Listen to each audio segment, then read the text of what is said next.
5 hours ago. Why? What happened or what? Yo, bro, I fucking ordered something online. This is some first world problem shit. I ordered something online and fucking I shipped it to the wrong house like a dickhead. Or I'm sorry, we shouldn't curse this early, but yeah, Like just in general, like just someone I else's just house. I sent it to my old address and I can't stop it. They can't stop the fucking package, bro. God, how It much was the hasn't package?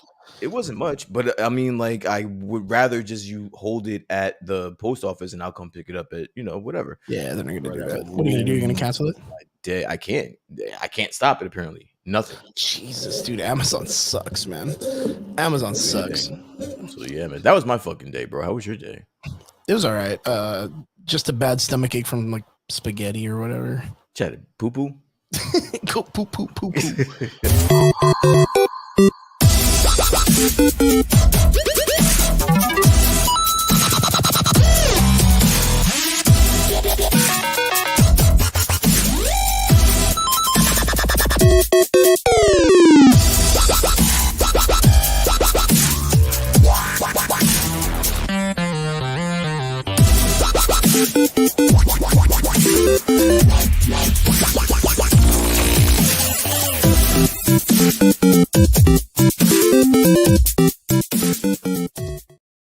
What is up? Welcome back. It is Friday night. You're here with the Average Boys Podcast. It's your boy Crispy, and I got my co-host Brian D from New Jersey. What's up, Brian? What up? What up? What up? What up? What up?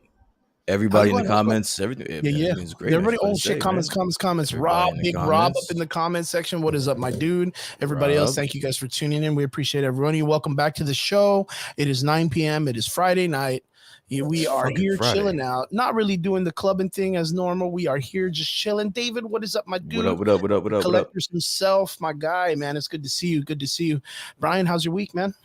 Dude, I had a great week. I was telling you before, until earlier today. It was literally the worst 5 hours of my life. I had to call 3 fucking businesses, and none of them could stop my fucking package, bro. It was the worst. But other than that, man, it was a pretty good week, man. How about yours, David out there getting that cheddar, man. David out there getting that cheddar. That's good. You have a good one. Sir, how was your week? It was good. It was all right. We had a pretty bad situation happen. Our car broke down. It ended up being a $500 fix, and electricity came out super expensive because of the heat and the way our AC works. Nah, it was I think we had an alternator issue. Okay. So like our alternator went out. They had to replace the alternator, and it's really weird, man. I feel like, what's up, Myers? Good to see you, my man. Myers, man. Good to see you. What up? Alternators, how much do they usually cost, dude? Off the top of our heads, I mean, beats me, dude. Dude, it was like $200. You're paying more for the labor anyway. Like, it's not even the alternator that you're paying the most for. That's cheap. It's the labor. Yeah. It was wild, man. But it caught us by surprise. Now out there just trying to hustle to make some money to try to catch back up. Other than that, are you thinking about selling hand jobs in the parking lot, man? Tug jobs, couple tug jobs. Parking lot, dudes, the backsides. Just got to find where the darkest corners are. You know what you got to do? You got to find your random local taco place and just start handing out tug jobs, man. Dude, or fucking only feet or whatever the fuck people got out there, man. Oh yeah, I can't do that. You said my feet aren't good from the lowrider pics. Yeah, man. Like, what do you think? Never do pictures and chat. You do not have a feature in Feet Finder, let me tell you, man. Hey, good news is you hit me up and you said there's a possibility you might be coming to town soon. Come check us out. Yeah. So I was super excited when you told me that. I was like, itinerary, dude. I'm gonna do some real crazy old Karen woman shit. Like, you know what I mean? I'm gonna say something because I know that we spoke off camera, but I had originally planned for the second week of September. That's going to change. It's probably going to be at the end of September. I'm going to be in Tampa in the second week of September. So we're going to be moving around. But yes, my plan is to, at some point, either in late September. Yeah, late September for sure. I will be there. We will have finally a live broadcast, hopefully. And it should be dope. I'm excited. It'd be cool, man. If you're gonna be here for a couple of days, maybe we can hit up like the collectors and Chew and we all get together and do like a big ass live feed, man. I mean, just visit everybody, dude. You know what I mean? Yeah, that'd be legit. And then of course, like I told you, not gonna do fucking Chili's this time. I'm gonna take you to some real places. And I know D took care of you the last time. He took you to some cool places, all right? You know what's funny is that I forget about that every time, and then you bring it up. I'm gonna bring it up because I messed up. Because I know it's my mistake. I mean, I didn't mess up, so yeah, somebody. No, I feel guilty, dude. That's how you know I genuinely feel guilty about not taking you somewhere fucking cool. It's because it was the only place close to us. Oh shit! Look at Michael There you Betancourt in go. the That's comment section. My right. Yep, dude. that might be the play right there. Good Oh shit. call. Yeah, shit. Get Brian on my Psycho. Yeah, That Psychotronics is free definitely a good show coming up play. September 16th. Well, if it's feasible, because that's like mid-month. Yeah, Should that's be like able to do 16th that. is like in the mid. We could probably get something going on. We could probably do like a live podcast or like a live Q&A panel with people. We've been running the podcast for a minute, man. And I got to put up some of the numbers on the show this past week. Last week got me really I intrigued saw having that. David on the show from the Collectors podcast Fire talking John. about numbers. And I was like, hey, you know what? Like, I'm going to check them out. I posted, David messaged me up to talk to me about some of the things. And, from what I wanted to do is as a passion project, I wanted to keep it organic. And I know that a lot of the times people will automatically start something and start to put money and advertise and things like that. And I think what works for us very well is we have a pretty solid fucking show. Like, I think for a show, like, we can sit here and we can cover a lot of material. We're not scripted. Sometimes we just like bounce it off the top of our heads and just go with the flow of it. Most of the time, literally. And that right there, I feel is a very prominent skill to have a really good show, is having people that that are creative and to keep the talk going. I mean, can you imagine when we were green, like way back in the day, starting the podcast, and we were like, man, dude, to cover an hour already seems like a challenge. Covering an hour and a half like might be a little too much, but like, dude, sometimes we're here like 3 hours, and then we're after the show, we're stuck in the fucking back room in the green room, and it's just me, you, and Trigger just talking shit for another hour. What I mean? Like, we just keep going and going and going. And I was very surprised by the numbers because I had never really like checked them out, and I really think a good thing that I want to just tell people that if you want to create a podcast, I know that there's a desire to want to already throw money at it. But I think a very good thing to work on first is to make sure your content is at least quality content to make sure people want to stay with you. And I think the numbers that we have that we put up showed that since we're so dedicated and passionate about putting a show that we care about, people come back to this and they have a good time with us. And I think that's super important. I think people need to realize that. Listen, I just want to say something really quick. I think you and I have different philosophies about this, different ideologies about that. I do think it is great to hone in and grow something organic, but I don't think there's anything wrong with throwing financially putting some money throwing as much money at it as you possibly can. Yeah, I don't see that being a problem. No, I mean, what I mean by that is like, even in the beginning, when I first started this off, like a long time ago, I'd put cash into it. I would do the 15, the 10, the 20, trying to throw ads and trying to do this stuff. And it would get some really good number reach. But I just feel like in that process, when I was back then with John, man, I was still making hiccups too. Like, we hadn't really found our footing that we could really give people like a foothold, like a placement when they come in and they can throw quips and quotes that we've been doing for a while just at each other and just conversations and episodes that people really dig and like and things that we've brought up in conversation. Today, I'm super excited because we're going to be talking about a really big Marvel story. And we're going to be able to compare it to the comic book and to the way that the Marvel universe is. I'm really, really excited about that today. Yeah. But like those kind of things, like those, I feel like people know that they can come to us to shine in those aspects. And I think that's very cool. So like right now, if I put an ad out and I tell people come by, we talk about this stuff thoroughly, like they'll know because they have a lot of stuff to look back on. And then not only that, our YouTube channel is doing pretty good. Pretty good organically, which I'm really happy about because I like YouTube. I like being on it. I like being around it. Yeah, you're being way too humble. No. You're being way too humble for me right now, bro. Like, if your numbers are up, man, say it with your chest, bro. No, it's like I said, like I'm very happy. I'm happy where we are and I'm happy where it's grown and I'm just excited now. I'm a lot more excited. More excited. And I really, really appreciated David's conversation last week on the podcast, talking about the numbers and checking them out. And then him taking the time with me on the side note off camera, looking at the numbers with me and comparing and talking. And then him saying like, hey, you know what? Like, I'm not gonna lie though, your numbers are way cooler. Like they're really nice compared to like how we're starting. And I'm like, well, you guys are starting off. It's cool. Like give it time. It's gonna work. But it just goes to show that the consistency part of doing YouTube and doing podcasting and all that stuff and being consistent. Footnotes, man, it works. It works. It may be a long drive or a short drive, but it still works. And I'm happy. I'm fucking super happy. But Michael Betancourt says, gentlemen, you guys are awesome as always. Sadly, I'm still working on on contracts and programming for the few weeks or the few things. So I gotta go head out and I'll swing back when I can. Excellent. We're gonna be talking about the Marvel news that just dropped this week. So make sure you guys do it. What it do? You know who this is? Gino Brisconte's airborne herpes bumps. Man, dude, Wrong Hole Rick comes in with the hardest names, dude. The hardest names. I love it, man. Lemon, what's up, my man? He says, hey, guys, watching from the office. You guys are doing great. Thank you so much for tuning in, man. Yeah, so like I said, it was a pretty crazy week. I mean, just like everybody else. I just found out just right now, because I have, of course, like social media in the background, trying to advertise and push the podcast while we're in it. But someone just posted up that it looks like we're getting like a pretty crazy storm in the next couple of weeks. I don't know what kind of storm, like rain. I don't know, man. It looked like it was. How don't you know the fucking disaster of 2023 is heading your way? You have no idea. Yeah, don't even start, dude. It has been.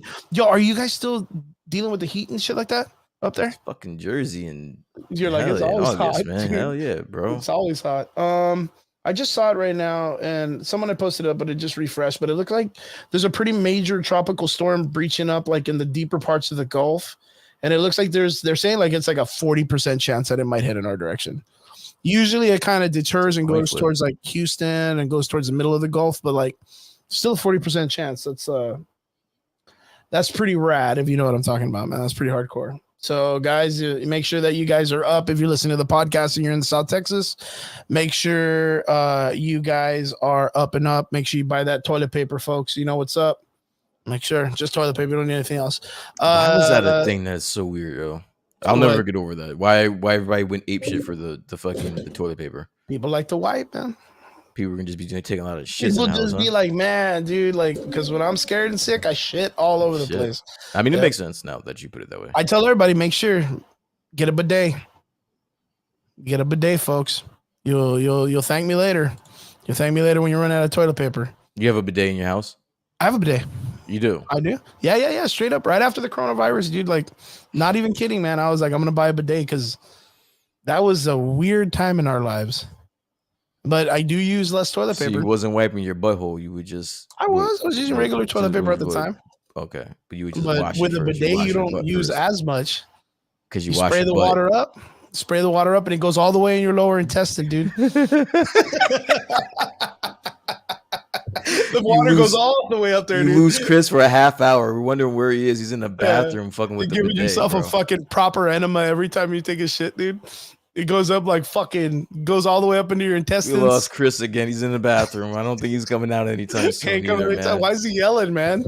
Why is he moaning in there? That's crazy as shit. Disrespecting the bidet. I'm telling you, man. No. But on the real, a bidet is a good investment. I think so. But you know what? Like, but then again, you have to remember, man, if you go into different cultures, bidets are normal. Like, you know what I mean? Bidets are pretty fucking normal in other countries. Yeah. But the thing is like, I have just like a $40 one. And that's just a cheap one. Yeah, there's like cheap ones, dude. And it's so like you got one that just goes up to the gooch. It doesn't even reach your. It just sprays water and that's it. But like, you got to travel. You got to imagine. You have to imagine. And during the winter time, when the water's cold, that shit is not comfortable, man. That motherfucker is not comfortable. So I do recommend that people get into, like, if they're gonna go with a bidet, try to get something high end, something with a warmer at least, man. Jeez, yo, in Japan, have you ever seen like some of the bidets that these people got? Like, it's crazy, man. It's super crazy. Lemon says flood insurance. Make sure you guys got it. Oh yeah, well hell yeah. So wait, when it's cold, you be cold as hell in your bathroom. And you still use the bathroom normal. You just be spraying the cold, freezing water on your fucking ass. The thing is it just gives me an option. Like, I could just use toilet paper, or I could use the bidet. You know That's what I mean? funny. Or That's like funny. with the bidet, you still kind of use both, but yeah, dude, I recommend it. If people don't want to get it, that's fine. I get it. It sounds kind of weird, Nah, it's but just funny. I like fucking with you. now that they're kind of more out there selling them like at super stores or like Walmarts and stores, like I recommend it to everybody. Wait, what does he say? Gotta dry your colon at least a little bit. 2 squares, 1 finger, 2 knuckles, and done. I'm, Well, yeah, you I'm gotta dry up. I'm envisioning the bidet you have with the same pressure as like the 1990 Super Soaker. Just Just shooting up in there. that's what I Yeah. envision. No. It does have different pressures and all that stuff. You guys should look into it, man. I'm telling you, man. Like $40 and it's super easy to install. It ain't anything too crazy. It's super worth it. And like I said, you end up buying and using less toilet paper, less clogging in your bathroom. So you can't go wrong. Cannot go wrong. But straight up. All right. What do we got? Okay. So let's talk about the elephant in the room. What's that? Actually, let's talk about it. It's less of an elephant and it's more of a beetle, small Saw it little coming. Saw it coming. blue little beetle, small little blue beetle. Blue Okay. Beetle just released. Brian, how are you feeling Yes, about sir. Blue Beetle? Are you gonna check it out? Are you gonna watch it? If you guys are in the comment section, have you seen it? Let us know in the comment section what you guys think. What do you think about Blue Beetle so far, man? I mean, trailers and all this other stuff. Are you pretty excited to check it out? No, that's my short answer. I'm not gonna see this movie. I'm not interested at all. But this segment that we're about to have right now is not more about me, sir. It's gonna be more about you. All right. Yeah, So yeah, the representation part, right? I'm gonna give you the listen. I'm gonna give you the short answer. No, I'm not gonna see this movie. I'm not interested. So It looks even on lame. a whim, like you're not interested in it at all? No. Okay. No, because probably for the same reasons why you don't want to see it. But here, why don't you explain to the fans I'm listening? not as excited Are you as a lot of interested? people are. I do Why? know the comic books fairly well, of course, from even in the animated series, Young Justice, Teen Titans, Blue Beetle's always been like a pretty prominent character. Jaime Reyes's Blue Beetle is a little more nuanced. He's in the younger generation. There's been 2 previous Blue Beetles, and actually one of those Blue Beetles, the first one, I forgot his name off the top of my head, but he was really, really good friends with Booster Gold and played like a really, really important part in the development of DC during like the Golden and Silver Age comics, Yeah. way back in the day. And yeah, I mean, I'm cool. Like, I mean, I'm not really hyped to go see this. I don't really clamor at movies when the idea that they're selling to me is just based on representation. What I want a good story and I want a good format going into the future of what this place holds. And right now, DC hasn't given us any of that. So like for them to be like, yo, come watch this movie, Mexicans, because Mexicans and Mexicans and there's Mexicans and Mexicans in it, I'm gonna be like, okay, cool. Like, but where does this go from here? Like, how do you handle the character going forward? Like, is he just gonna be like a comedy trope like the whole time? Will we be going into deeper stories of the Blue Beetle?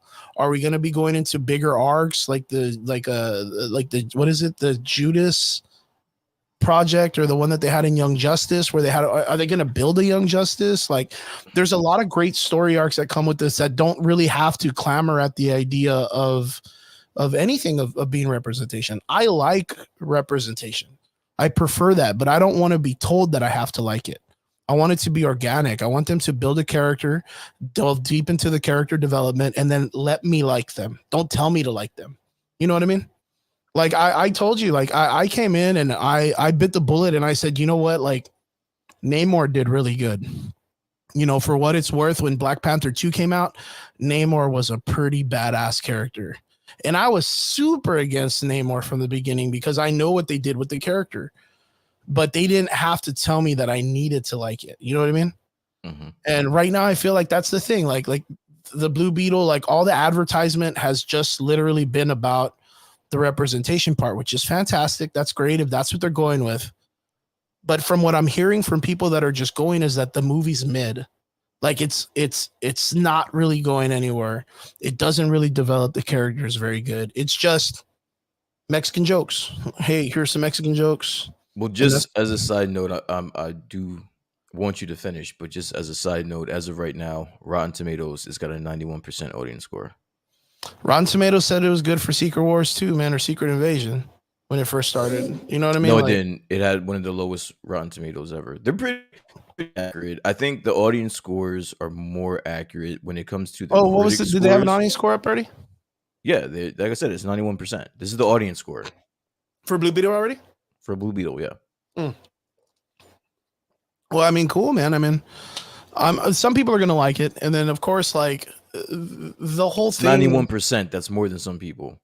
Yeah, yeah. No, I'm not gonna say that that's wrong. I can't go and tell those 91% of people that they're wrong. If they Yeah, liked it, they liked it, and it's cool. Like, um, there's a lot of people that like the Flash. You know what I mean? Like it's just it is what it is. I mean, people have opinions, and that's cool. Like, if that's what they need to get entertainment, I'm fucking cool with that. I don't think it's more so that that's what they need. I think it's more so they watched it and liked it. And liked it, yeah. No, that's cool. But that's the thing. Like, you know, from other organizations and other platforms and other people, like, you get all this weird, diverse conversation. It goes back to the idea of, you know, what movies are good, what bad, what claims for a good movie, what's political, what's not political, what we just talked about this like off camera where we were like, mostly every movie, no matter what, has a purpose. Like, it's going for some type of theme or some type of like audience that it's reaching. You know, look at Barbie and Oppenheimer. Oppenheimer will be up for an award soon, and it did not make the Wait, money that what's it Barbie called? made. What's it Huh? called? What was the movie called? Oppenheimer. Offen. Yeah, you got it. You Did I got get it. it? I did. I said Oppenheimer. Okay. I did. I think I said it. I swear, dude, I said it right. But it didn't get as much audience. Well, I mean, it got an audience appreciation, but it didn't make the money that Barbie made. Like, why is that? Is that because it's a good movie or a bad movie, or because the IP of Barbie is just fucking huge compared to Oppenheimer?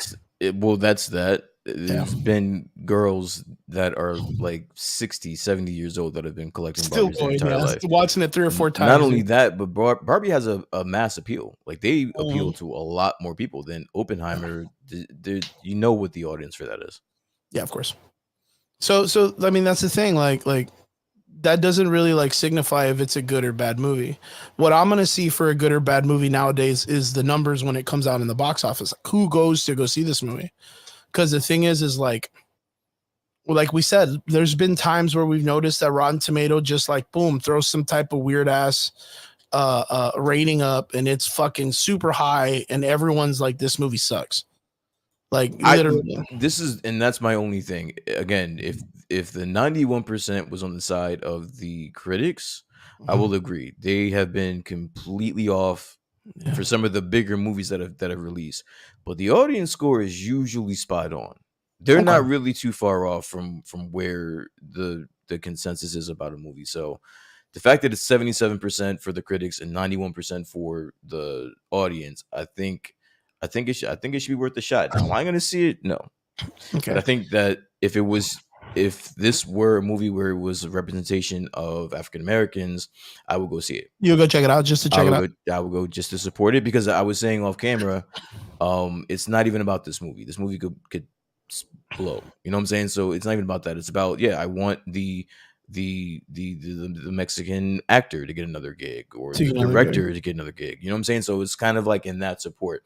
If no one goes to see this movie, I don't know what that says about the people that were working in production to make this movie happen. So I mean, for me, it's one of those things like I want quality stuff.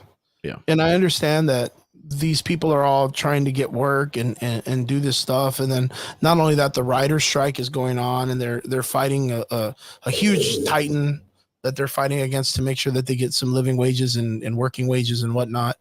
And I think, if I'm not mistaken, I think the director already told the actors like to just go ahead and head back and support the Screenwriters Guild and all that stuff, the strike, and get back out there, that they don't have to promote the movie as much anymore. It's like I said, like, representation is great. I think it's a fantastic thing, but you cannot make that your selling point and your driving point, and then expect people to support you if you bring a product that's not quality. And that's what I fear most. I fear that these bigger companies hire minorities or people of color to make products so that they can force that agenda on people, and then they can just let whatever they want out. But I mean, of course, like those people, like the director is not going to just throw some shit out. I hope, like just to throw it out, just to make a couple of bucks. I think he's going to put something out that he cares for, that he wants to happen. That he wants to make work. But the biggest thing to me is, I think I told you this off camera, that the ups of DC were saying that if this movie does not do well in the box office, that they're going to keep the character but just scrap the story. Listen, I'm not even going to allow you to continue with that, because we all know it's not. Honestly, it's not going to happen regardless. Whether this movie makes a lot of money, whether it doesn't make any money, I don't think James Gunn is proceeding with his universe with anything that was made before he was on board. So you don't think they're going to keep the Blue Beetle guy? I don't. No. So you think they're going to cut this guy already? I think James Gunn is going to cut everything that has to do with anything that came before he took over. Because he was at the premiere for Blue Beetle, right? Yeah. Why do you think he was there? Why do you think he was there? Why would he show support? Because he's the main guy of DC right now. You know what I mean? Yeah, that's right. It would be in his best interest. Yeah, it would be in his best interest to make sure that the movies like The Flash and Blue Beetle, they make as much money as possible while he is at the helm. So this is a website called. We're just looking at this. I just brought this up. This isn't something that we had planned. We're just talking about it. Superhero hype. I just typed it in. It just came up. And it says, sharing a photo taken at the premiere. James Gunn is there with what's his face, right? With Peter Safran, which is his old manager and whatnot. At Blue Beetle screening with my partner, Peter Safran. His partner, bro. I can't wait. Well, he used to be his manager when he first started off in LA. That's where their history began. Yeah, but right now they own the fucking. Yeah. They run the fucking DC. Yeah. So it says, I can't wait for the audience to meet Jaime Reyes, who will be an amazing part of the DCU going forward. So you think you don't think he's gonna be like staying with him? I think the story they might clear. How many times are you gonna let this guy trick you, bro? We just sat here last week and talked about the whole Gal Gadot thing, right? He supposedly told her that she was staying too, right? But that was okay. And Henry Cavill was under the impression that he was staying too, right? And supposedly there was a conversation between him and Ben Affleck that he was going to come on to direct or produce a future movie, which Ben Affleck completely denies, saying he wants no part of that. Sky is lying to you. So the big thing about those was that those were those people coming out with the conversation, not James Gunn. James Gunn then having to come in and say, hey, you know what? Like, we didn't agree to that. It's going to be different. I'll let you know when I let you know. But this is coming from James Gunn's Twitter, who he's very passionate about. And again, just think about it. Why would it about selling people and stuff? Why would you not want to support this movie? Like it's connected to the people that are paying you right now, and you want them to succeed. If they succeed, you succeed. So it just makes sense as to why you would. All right, let me ask you a question. Do you think we're going to get Ezra Miller moving forward as the Flash? Wait, we're going to get Ezra Miller? Yeah. No, I don't think so, because of the fact that they saw the outcome of keeping him there with all the things that he did wrong, and people were still clamoring at the idea that they wanted answers. Okay. But the thing is the video producer or whoever it was, the second DP or whatever, came out and was like, it's going to be so good, you're going to forget all the bad shit he did. Like, that's what they were going with. They were hoping that the community was going to come out and support this dude, even with all the shit that he did. And it didn't work. People were still like, fuck that dude. And then the movie completely sucked. Everything got derailed. But you're also missing a point. They're not going to keep You're missing a point there where also James Gunn supported that movie as well, with no intentions on keeping this kid, even though it was up until he gave him support. He said it was one of the best movies he's ever seen. Yeah, Tom Cruise and Steven Spielberg and everybody. No, and James Gunn. Yeah. Specifically. No, I know. He's trying to make money, man. So what's the difference here? Well, the difference here is that this kid's still fairly new. bringing a bright new character into the DC universe. I just don't know if it's going to be in the same thing of what James Gunn wants, and that's what I was talking about earlier. And this is like, am I going to go to this movie because of the Latino representation? I'm going to try to go check it out, hopefully by midweek, if not next week. But I'm not going for that. I'm going to see if it's going to make sense to what I think James Gunn is going to do with the DC universe. All the DC movies have been slightly serious, more of a serious tone, you know, not taking itself too serious, very Watchmen, right? Yeah. And all the ones that have been kind of comedy based have not done well. And it just so happens that this movie is going to be primarily comedy. It's literally a comedy superhero film. So like a very, I don't know how to explain it, but from what I've heard people say is it's a fun movie. A lot of stuff that reminds us of The Valley, which I don't know if that's going to like apply to a lot of people around the world, if that makes sense. But other than that, like I don't really hear a lot of stuff of being a good superhero story or like a good serious like superhero film. It's just mid. It's just mid, and that's great. If DC pulls off mid, I'm okay with that because DC's been below par for a really long time. So if it can get something, if it can get a win, it can get a win. If Jaime Reyes, which I really think this kid's gonna stay. You know, they didn't even let him audition for the part. They wrote the part for him. They literally knew this kid had it from Cobra Kai. The old regime, though. Huh? Oh, I guess. I don't know. The director is the one that hit him up, which is the director that's a part of the thing. So I don't know if they're going to keep this director either. Do you know if they're going to keep this director going forward? How would I know? I don't know. Like, how would I know? Yeah, I don't know that. I'm not James Gunn. Let me make sure I'm hitting up our comment section because I want to make sure that we're letting these guys know that we're watching. Yeah. Lemon says, bring back Beetleborgs. I've heard that a lot from people talking about the costume, but the costume looks fucking fantastic though. It looks fucking great in the movie. Gino Biscuit. I can't even say that stuff. Airborne herpes bumps. Wrong Rick. I'm gonna just call you Wrong Rick. Honestly, don't know about the Blue Beetle lore. I liked the way the trailer looked. Doubt I'll see it though. Gotta let us know why. I want to know why. Lemon says something that's been in a lot of Hispanic people's lives that know this. George Lopez is in it, so it sucks. George Lopez is not a person that only recently he's come out and tried to acknowledge this, but he's always been dick with a lot of the culture and the entertainment scene with Hispanics. So there's a lot of people that don't like him. A lot of people in our culture that don't like him. I would have rather you have just said that you just are boycotting fucking George Lopez than wait, what? All that other shit. I would have rather you just told me, man, fuck, because I'm not gonna see the movie because fuck George Lopez. Yeah, I know that he doesn't have like a big like. I know that a lot of people don't like him. So that's one part also, but it's not anything good, like though, like man. I've been reading that he's been good in this movie, dude. Yeah. So Rongo Rick then says, I've heard it's like a low tier MCU Marvel movie. Ooh, dude, for reals? Damn.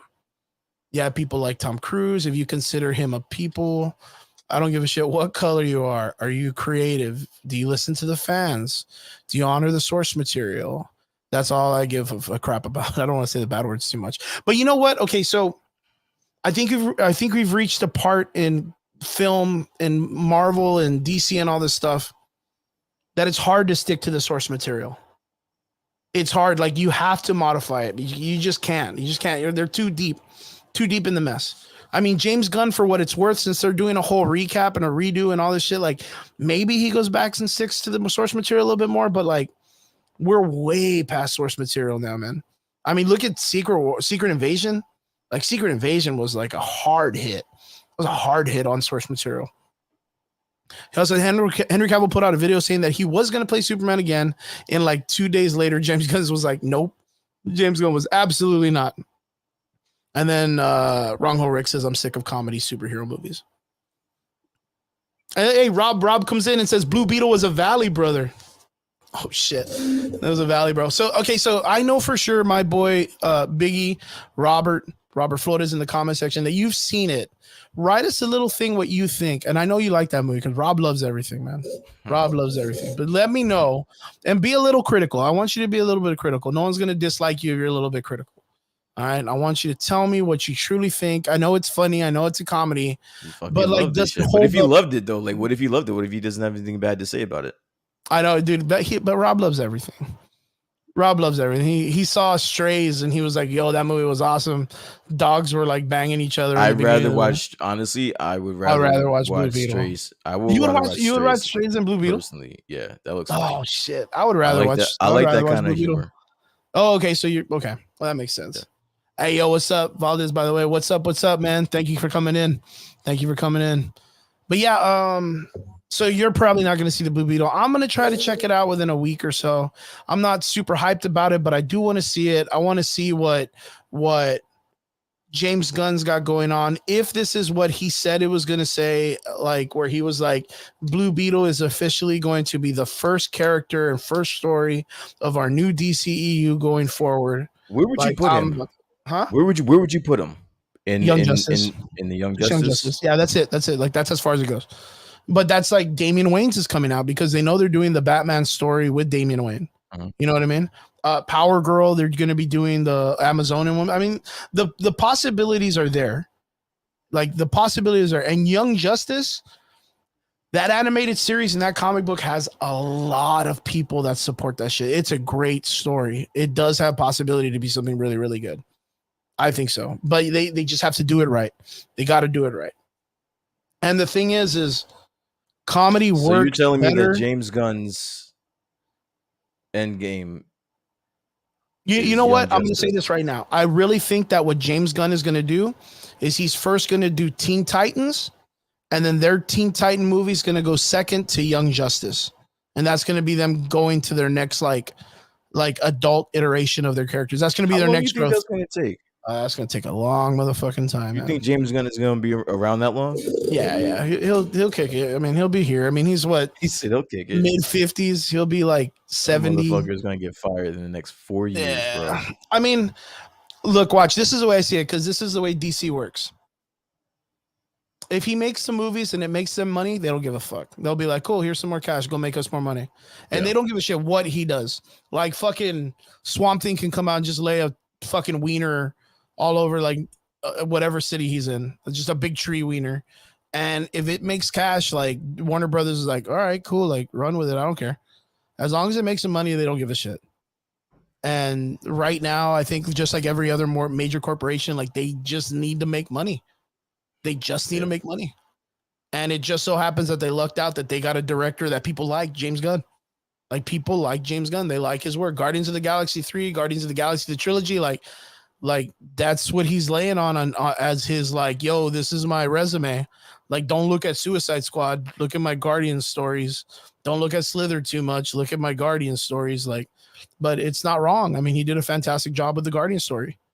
In fact, his last Guardians 3 movie like was probably the best thing that's come out of Marvel in literally like 3 or 4 years.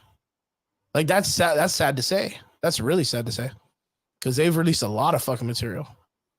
But yeah, I mean, for what it's worth, like I said, I'll probably go check it out. For the trailer, looks kind of fun. It does remind me, Biggie. If you're still in the comment section, maybe you can answer this for me. But was this Blue Beetle very much like the way Iron Man 1 was? Like with the way the story was, minus the whole fact that like his whole family like fights with him or gets like weapons, which I don't understand, but like I feel like it's gonna be a very Iron Man-ish movie. Like the way the costumes are, maybe the way the fights are. I know that the villain is gonna be like a bigger version of his character, like the way the first movie was with the Ironmonger. Like, I kind of feel like it's going to be in the same format, which I mean, all right, that's cool. Maybe they need their Iron Man. Maybe this is their Iron Man. I wouldn't put my money on it though. Maybe. Yeah. Did you ever put that into 2 parts? Like you were like, oh shit, the fights may look a lot like Iron Man and shit like that. Honestly, I didn't get that far. I knew that I wasn't seeing this movie, so I didn't spend too much time thinking about what the fuck it was gonna look like. But you know okay, what I'll do though? okay. Wait. You know what I'll do though? I will wait. I'll wait. I'll see how you like it. If you like it, I will And if I watch tell it. you it's good, you go check it out. I'll go check it out. Yeah. But okay, so let me ask you then, because how you said it earlier, and it makes a lot of sense because Latinos are the primary audience target, right? But as a Yes. person that's not the primary target, like, did this movie at all like grab your attention to want to go check it out or no? No, and it's not because of the representation The or the representation, target or everything. whatever. I am not interested to see that superhero movie. Now, why? I don't think the trailers really impressed me. I don't Mhm. think that he's coming back as Blue Beetle, so this movie is basically for nothing. Because even he said he had an interview and he was asked directly as to his future with James Gunn's DC universe. And Mhm. he straight up said, I think it's gonna depend on how this movie does. Oh, you know So what? I no think I matter do what, remember seeing that. yeah, so no matter what, and this was just like a couple, maybe like a week or two before the movie dropped. So like I don't think it makes a difference, honestly. So it's great that you guys are falling for the whole James Gunn rah rah pom pom shit, but he's been doing it over and over and over again for like the last year and a half. Yeah, I don't think he has any plans. Anything that was from the old regime, which again, this movie he's getting cut. it's going away. Yeah. He doesn't want to associate himself with it. But I do like your theory about if he does stay, he'll be for the justice, the The Young Young Justice. Justice and Teen But Titans and stuff. I don't see James Gunn sticking around that long. Like that's gonna take some considerable time in order for him Yeah, to and that get wasn't there. even mentioned in the roster of like films and the slate of what he brought out. Remember? Yeah, that's gonna be a few down the line, maybe. I think. Maybe I'm wrong. So it's safe to say that it would be pretty surprising if you heard that this kid was going to continue in the DC universe, like the Yeah, character itself, not really the kid, especially but just the character itself. especially because I don't think this movie's gonna make any money. So I you think think it's it's going to gonna be probably about the same thing that's been going on? Yeah, I think it's gonna tank. Yeah, and I think it's solely because I don't think anybody has any faith in where this is going, He doesn't have a structure or a path yet, right? other than him saying that he's the first person in the DCU. That's Yeah, it. the That's all you got from DCU that. or the new one. And you know what's even crazier is I think that this movie was made in the patch of like where Batwoman was It and was. It was. right. So like that Yeah. was the thing. Like Batwoman, in the sense of what it was, however they thought it was so bad that they were like, throw it away, trash it, put it on fire. Like we're not even gonna try to like stream this, like even to try to save face, like nothing, like just throw it away. Yeah. And then they were like, okay, well, between these movies, we're gonna keep this Blue Beetle film. Hmm. But like the speculation has been, like you said, the kids come out in interviews and says, well, I don't know, it all determines how it's accepted and how it makes money or whatever.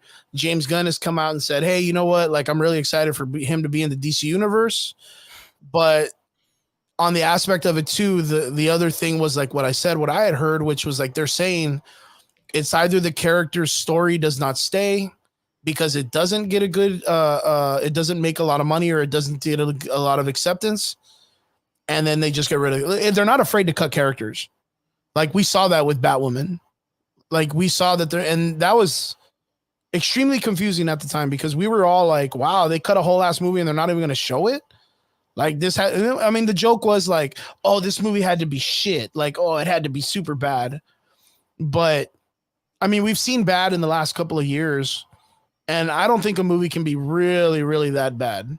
Like enough for it to be like, yo, don't even like show anything on it. Like let everybody not make money. Fucking Michael Keaton was who was in it? Like Michael Keaton was supposed to be in Nah, it. they got paid, bro. Yeah, Fuck well, that. I The thought movie they don't. better The be movie getting doesn't paid. have to come out. They got Brandon, paid. I dude, think.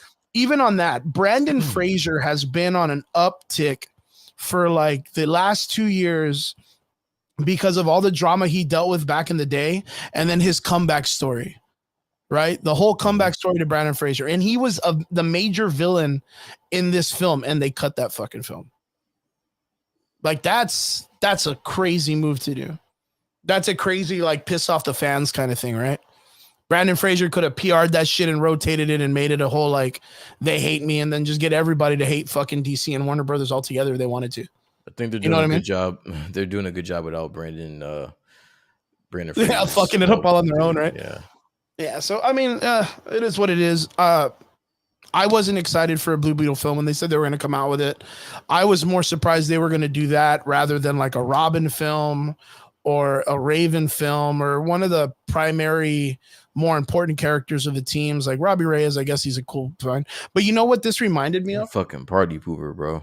No. You know what it reminded me of for reals? This is what we're always talking about in the Marvel world. We know that Marvel wants to do a Nova film. but now it's between them for Nova. It's Richard Rider, who has the crazier, cooler, badass arc, or Sam Alexander, who's the younger iteration, cool, hip, newer with the times, and is dealing with like being a kid, being a superhero. But which one will Marvel choose to bring out?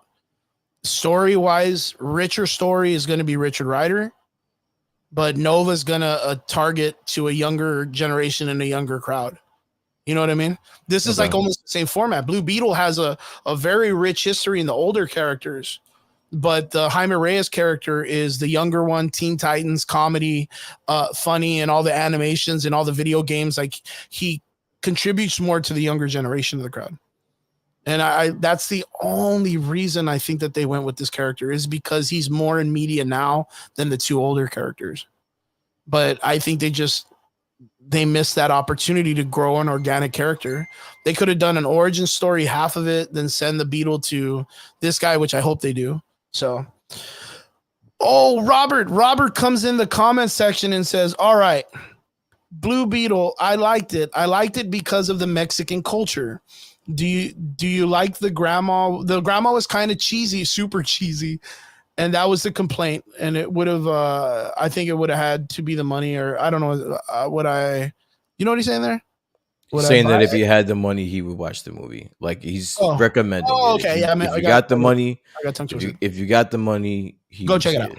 Go check it out. But the grandma's part was a little bit over the top. Like the grandma. Yeah, it was a little over the top. I mean, it's understandable. That was the same thing with like Coco, man. Coco, the grandma's all super hardcore. Everybody loves grandmas. So what they do. And they're always crazy with chanclas, right, guys? You know what's up. Yeah, but I'll probably go check it out later. Onwards to the next one. This is a small snippet. Guys, I had the opportunity to watch Gal Gadot's Netflix movie called Heart of Stone. It just released last week. It's very much espionage and all this other stuff. I kind of feel like it takes from what was that? What's that movie? What's that fucking movie? Keanu Reeves, John Wick. Shit, I almost fucking forgot the name of John. It kind of takes from that John Wick. Said, what's that movie? Yeah, dude, you see that shit? Like, I was like, damn, dude, my brain's slipping. John Wick, with the whole like secret organizations that are like deep espionage, that are not a part of like a government issue thing. They're like the superhero genre of the spy stories. Yeah. So the whole story is that Gal Gadot's character works for, I think, like the CIA or the FBI, but in the aspect of it too, she is also part of an organization that's very much like the hotel, the what's it called, the Constantinial or the Centennial? Yeah, whatever it's called, I don't remember. The Continental. The Continental, yeah. Oh, they're making a movie about that too, and it looks sharp. Yeah.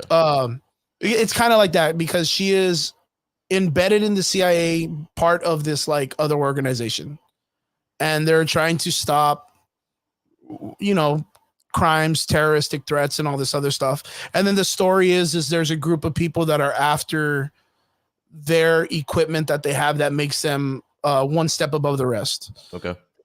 It's okay. It's not a bad movie. I would give it like, I would say like a 7.5 out of a 10. I really think that Red Notice was a lot better. I think it was better written, and it didn't really push so much on the CG of the environments. Because there's like a lot of like Mission Impossible style situations, like in a hot air balloon or flying through the air. And the CG does kind of take you to, for me, it took me kind of like out of the experience. Okay. But other than that, Gal Gadot, charming as usual. All the characters she with kind of plays off her very well. Gal Gadot plays a very cool, like 007 style character very much. And her team of people, you feel a little bit. I don't think there's a lot of build on it, but you're just like kind of like foretold that there is like an emotional connection between her and her team.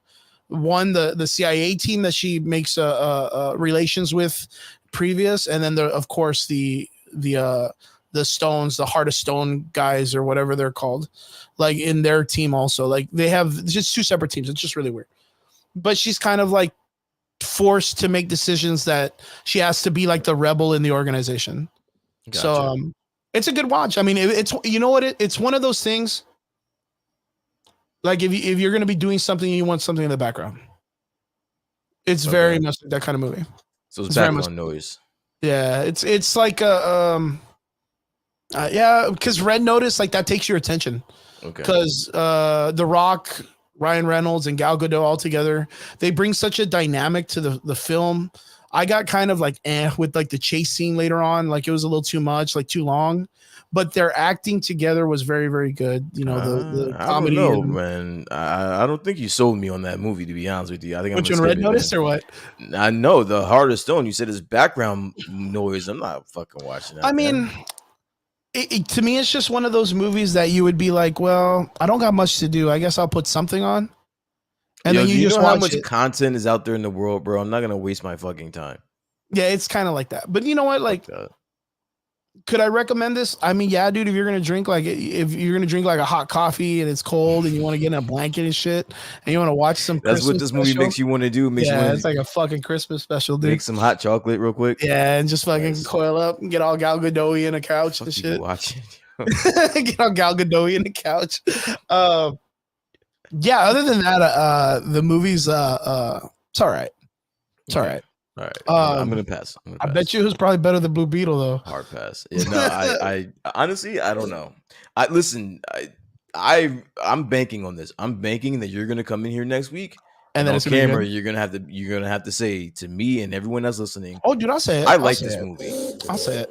You want to know one of the things that took me away from not liking it though? What's that? The bus cutting scene. The what? The bus cutting scene in the trailer. Okay. Because that literally was like right out of Doctor Strange 2. It was. That was a little too on the like right on the nose. I was kind of like just imagine if they're just taking the same assets and they're just like, hey, bro, like you have that CG you used for Doctor Strange. Can we borrow it? Yeah, listen, my only gripe with this movie before, and again, mind you, this is before anybody has seen it. But my gripe is that they just completely ripped off the Guyver, bro. Oh, dude, yeah. Fuck yeah. David Hayter, Guyver 1 and 2 back in the day. Yo, bro, that costume, that story, kind of that's awesome. the like costume mutilation aspect of it. That's the Guyver, bro. Like I know that shit when I see it, bro. Yeah, it's pretty much almost the same like character minus the blood. It's a live suit that chooses its host and just takes over completely. That's fucking Guyver, bro. That'd be a cool movie for them to return to, right? The Guyver. I think that would be cool. I think it would be cool. Yeah, I never saw the second one though. The second one's better than the first. Get the fuck no. That's I'm not even kidding. I'm not even kidding. That's cap. The action is way cleaner, dude, in the second movie. That's cap, bro.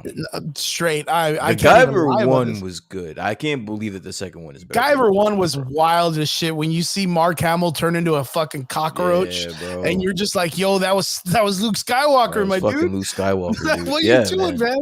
Like, no, but the second fucking film has like just an amazing fight scene. I'm gonna do it like Joe Rogan right now. I'm gonna be like, "Yo, Joey, look it up or whatever."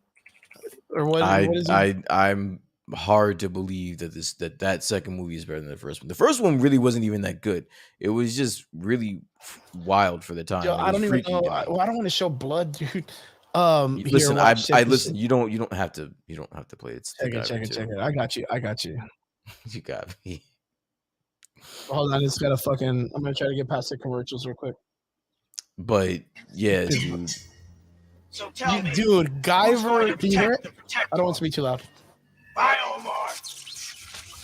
So I mean, fucking spoiler, it's fucking 1989 and shit. Fucking 87. The villain gets a Guyver. The villain finds one of the suits and but it's cracked in the middle. So it's kind of like, fucking corrupted or whatever. The fight scene, dude, the fighting is so much better in this than part one. Maybe, bro. No, straight. Watch. I'm gonna fast forward this shit. The dude got his ass in the first one. The dude got his ass kicked, and then the one guy tore the fucking eye out. Yeah, tore the eyeball out. They do the same thing in this one. Like, dude, it's so over the top, the action, dude. And he lands on his feet, dude. You know what this reminded me of? growing up. Did you ever see the what was it? Warriors of Virtue, the kangaroos and shit? I know of it, but I never watched Yeah, it. I think we've talked about it before, but like that kind of stuff. Dude, look at that action. That's already like cinematography and action wise, like way better than the first film. Now the first one was more like studio theatrical kind of like action. This one's like of that time, like the Ninja Turtles fight scene, like when they're fighting in the fucking cafe or whatever in the first movie. It's very clean work, dude. Very freaking clean. The suits are all silicone and they all move really well. Like a little over the top here. He tries to grab him off of the handstand. I don't know how that works, but yeah, but dude, like this is like it even kind of has that like the Mortal Kombat Johnny Cage versus Scorpion feel. Good speed on the action. The actors and stunt guys that they brought in do very, very well. Yo, that guy that's in the not in the Guyver suit, the actor that plays the Guyver, that's Solid Snake from Metal Gear, dude. Like that's the voice of Metal Gear Solid Snake, like the one. Yeah, that's the dude. That's David Hayter, man. So, yeah, I mean, it looks fantastic. I recommend it. There is a whole other like fight scene in the woods. Look at that. Oh man, dude, man. Well, this is what Blue Beetle reminds me of. It's that character, that story. That's what it definitely like reminds me of. Guyver's blue, also, man. Maybe they took his whole shtick, man, and they were trying to run with it. Jacked his whole shit, bro. Man. Jacked his shit. Yeah, that's straight. That sucks, man. That sucks. But yeah, going back to what we're talking about, Gal Gadot, Heart of Stone. The movie's pretty cool. It's fun. It's interesting. I don't know if it's going to be everybody's forte. Gal Gadot, of course, brings the smoke. She's awesome. Like I said, super charming. She does fairly well in the fight scenes. There's even some really cool nods to her being Wonder Woman. There's like a fight scene that they're doing in like not a hotel, but like an apartment, like in Manhattan or something, or like New York. And she does like, you remember in the first movie when she does the knee to the guy and flies through the wall or whatever? Like she hits the guy with a knee and pushes him into one of the scenes. And I was like, oh, dude, that's like straight out of Wonder Woman. Like how cool. Okay, like, cool. There's some really fun parts in it. There's some really fun parts. There's some stuff that's kind of like, I guess a little bit too extreme in the sense of like why would you do that? But okay, like I guess like why would you do that? But okay, but then again, I just chalked it up because it's like it's not a James Bond film. It's more of like a John Wick, Smoking Aces, like more of like a kind of like over the top spy film where everybody has like some weird secret powers or some shit, right? Like someone like they just have over the top shit. But at the very end, the stakes are raised very well. Okay. At the last part, like it's pretty cool. At the very end, like there comes this part. What's up, Chrissy? Good to see you in the comment section. Thank you for tuning in. We're talking about Heart of Stone, Netflix, Gal Gadot's new movie or film. Pretty cool though. I recommend it if anybody's got a little bit of time. I mean, it's not something I'm telling people that they got to rush to though. The background. You literally just said, go check it out. You literally just said, go check it out. No, but you know what? Like the reason why I say that is because a couple of weeks ago, I recommended Bloodhounds. Yeah. Right? I remember we recommended it. And I was like, yo, you need to see this movie. Yeah. Like you need to see this series. Like I was very requesting on people watching it because I think that is a great film. Like that's a great story. And I still think that's a little bit better than this one. But this one is like you can watch this. This is something like if you want to watch it and you want your kids to watch it, your kids can watch it too. And it's not overly violent. It's got a little bit of comedy to it. It doesn't take itself too seriously, but it's a good spy movie. Okay. It's a good spy movie. Yeah, then like I said, probably about a 7 out of 5, 7.5, 7.5 out of 10. So guys, if you get a chance, check it out. Recommend it. Onwards to the next part of the conversation. Let me see what Chrissy said. Chrissy said, I like it. Probably won't watch it again though, but it was good. You see, kind of like that. Very chill. Get away with it one time. Check it out. You know what? I think it was a little bit better than the Gray Man. And I know you said you were kind of like with the Gray Man. Like the Gray Man kind of took itself a little too serious. And the comedy was a little kind of on the niche, I guess. This one's a little bit more chill than that. Okay. But it's good. I would say it's better than the Gray Man. I'm just not a Gal Gadot fan. I'm not Yeah, Oh, nah, okay. Okay. So you're just not really all that hyped about yeah. the character or Wonder the Woman lady was really actress? good. I Yeah. liked her in Wonder Woman. I don't think there was anything else that I liked her in though. You know what I've noticed though is that she kind of plays the same person in every film. Like I from can see Wonder that. Woman to Red Notice to just literally all of these films, it's always like the same delivery and all that stuff. And she just kind of plays this like almost like very nonchalant female character, and then all of a sudden can like turn it up to like 20 for like no ass reason. That was like X also. Yo, what's up, Raul, man? Good to see you in the comment section, man. It's good to see you. Raul sells a bunch of badass like comics and has like a whole shop. He does his vendoring and stuff like that. I've known him for a long time, but he has keys, bro. He has keys, like old school like comics that are like collectible comics. Cool. Like good stuff, good Nice. stuff. It's pretty Really dope. awesome collector. And he's going to be at Anime Fiesta. If anybody's out there that collects comics, go check him out. Highly recommended. Highly recommend my boy Raul. Onwards to the next part of the conversation, Let's folks. go. So this part of the conversation is going to be a little bit different because of the fact that we're kind of like retro nerds. At the same fact is we play video games. We love video games. So we're going to talk about a little bit of the video game world. We had some pretty interesting news drop. First, I wanted to bring this up because Brian, he's pretty good on his horror knowledge, and he likes horror films and some video games and stuff like that. And Rob in our comment section and some of our people that watch too love the horror game aspect too. Did you see and did you get the opportunity to check out or at least some reviews on the new Texas Chainsaw game?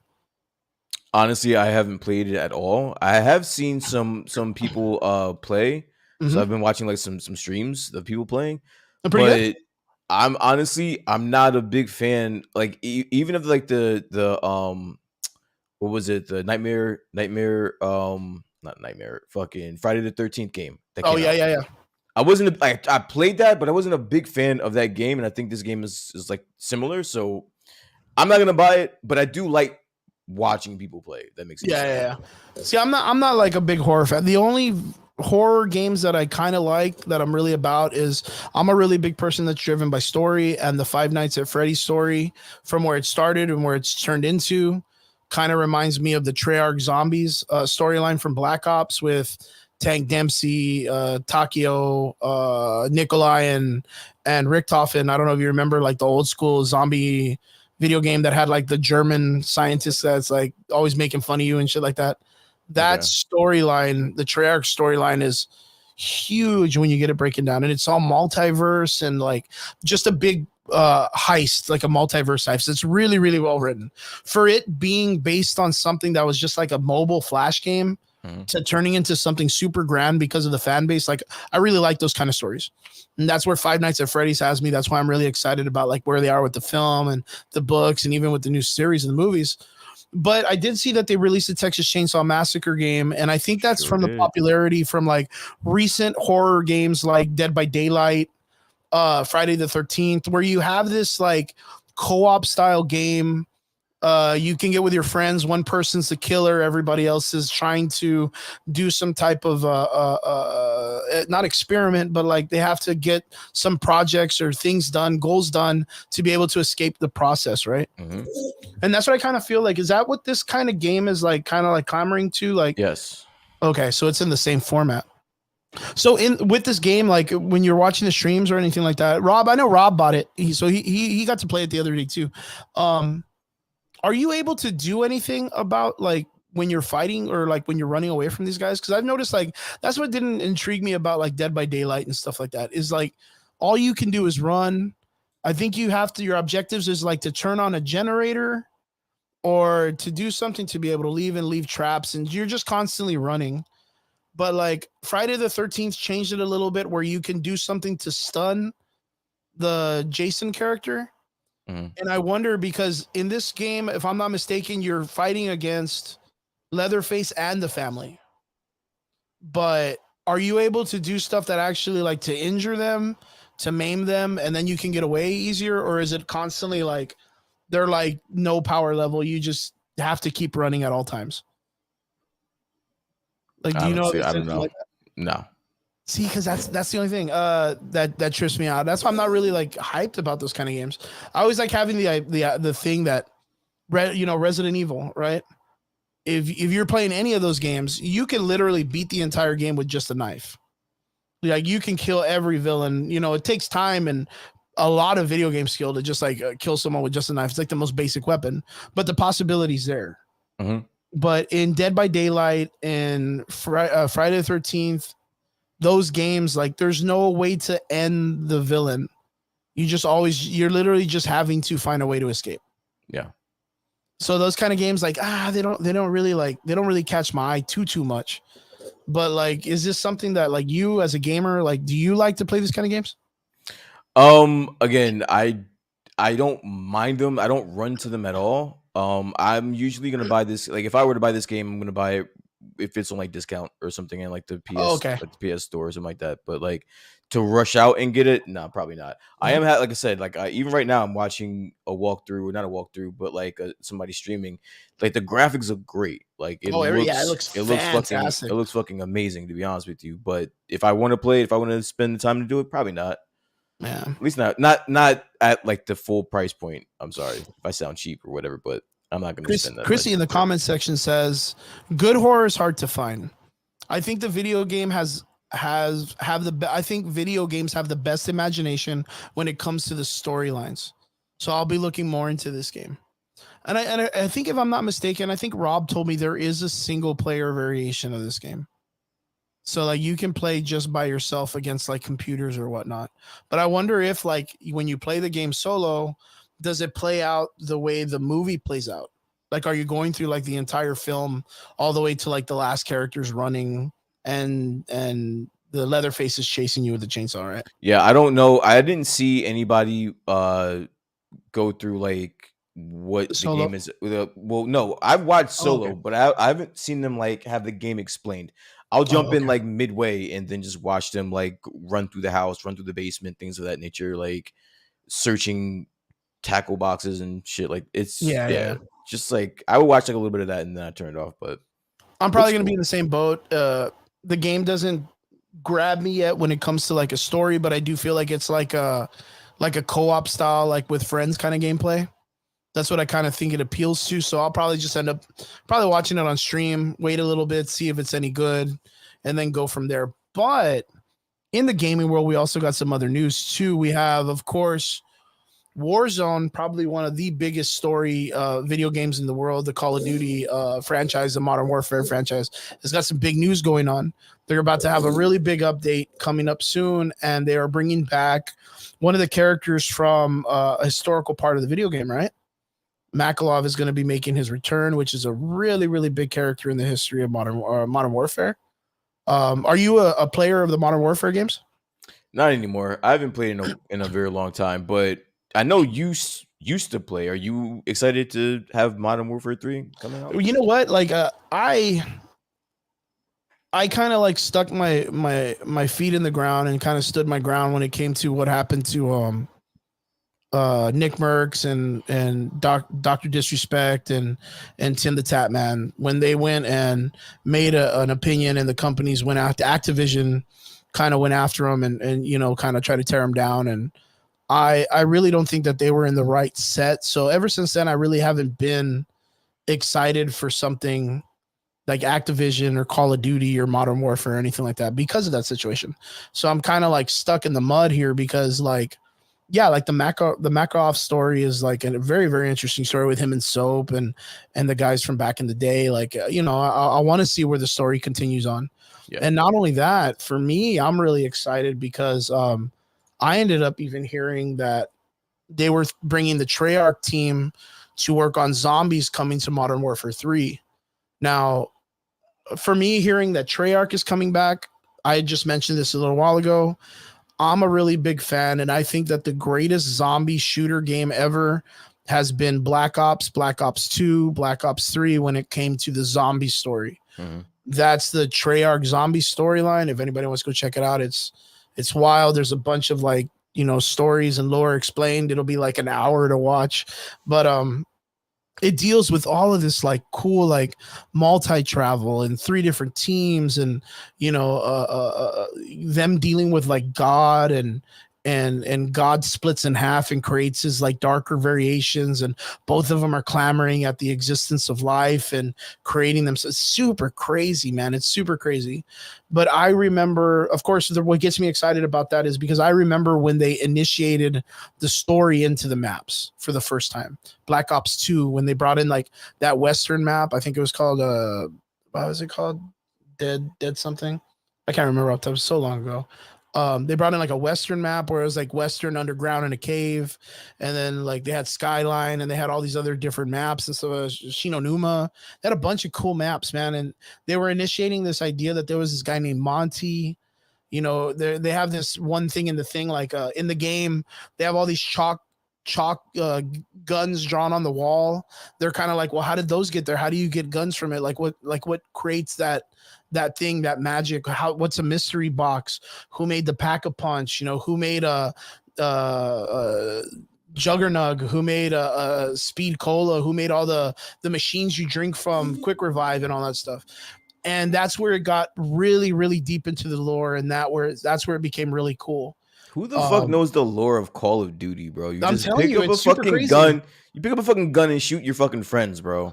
You see, okay, so that's the beauty of this game, is that if that's your purpose, like that's there. Like that's there. That's 100% there. Get a gun, see how long you can last. Oh, my younger brother can get to round 12. Well, I got to get to round 15, or my friend can get to round 20, or you sitting down with a couple friends, getting in there and trailing zombies and rounding them up and keeping them to round 28. Yeah. And then, you know, trolling each other and stuff. And then there's that one time that you run and you find something that's a pickup thing. And then later on, you end up finding out that there's like a computer that there's a code in, and you're like, man, I don't know the code. That's stupid. I'm not going to do that shit. But there's a story behind that. You know, there's a reason why there's a Pack-a-Punch in the middle of that area that's covered by lava, and it's in the middle of that part. But like, why? Why is that story there? You know what I mean? Like there is a cool story there that's there if you want it. If you don't want it, you don't have to do it. Yeah. You know what I mean? And that's cool. That's the beautiful part. But then when you get into it, and you realize that it's way bigger than itself, it just made for such great like a content creation when it came to that. Yeah. And there's a bunch of people that are out there that speedrunners that do like the zombie Easter eggs. There's some Easter eggs that are freaking crazy. There's some Easter egg stories that are really awesome. And then not only that, in some of these really, really great maps, there's been special guests. You know, they have Freddy Krueger, the guy that played Freddy Krueger, George Romero, the guy that made Night of the Living Dead, Michael Rooker's in one of them. All the Italian mob guys from like The Godfather and all that shit are in one of them. That's the prison one. Danny Trejo's in it. Like there's a cast. Freaking Michelle, what's her name? Michelle Gellar, the one that played Buffy the Vampire Slayer. Okay. Like she's even a member of the roster in this video game. Like of people that like out of nowhere, like it's so good. It's so good. If you ever get an opportunity, and I know it just sounds super weird, and you want to hear such a badass, interesting zombie storyline, type in Call of Duty Black Ops storyline. Like, and in YouTube, you'll find like a 35 minute to an hour long, and just indulge for a minute. Just indulge for a minute. Did you ever see that one? Let me see if I can remember that zombie movie. There was a zombie movie that came out. Nazi zombie movie. Was it Dead Snow? No, not Dead Snow. Dead Snow is probably just as a Overlord. Do you remember that movie that came out a while back? I didn't see it. I'll put a picture. I think I know what you're talking about. Yeah, just in case if anybody's out there that's watching, Overlord. Thank you very much, Jesus Cervantes. Thank you very much, Jesus. Overlord. This movie, it came out right on the cusp of like the middle of Black Ops 2, going to Black Ops 3, and this was like the closest thing that we could ever get to the Treyarch story in film. It's like it has such a great fan base, dude. Such a great fan base. So I'm reading right now. The drop date is going to be November 10th, which is a Friday, which is cool. So anyone that's out there that's, you know, anticipating this new Call of Duty is coming soon, well, coming in a few months, and I'm Yep. reading as you were talking right there, I was reading about exactly what's going to be changing in this game, and it sounds like it's gonna have its growing pains because it's gonna be a lot in this game. Yeah. So Do I think it's going to be about the storyline? No, because we got a pretty definitive end in Black Ops 4, I think. We did get a pretty definitive end to the entire zombie story, except there's one part that kind of was left open-ended with the premise crew.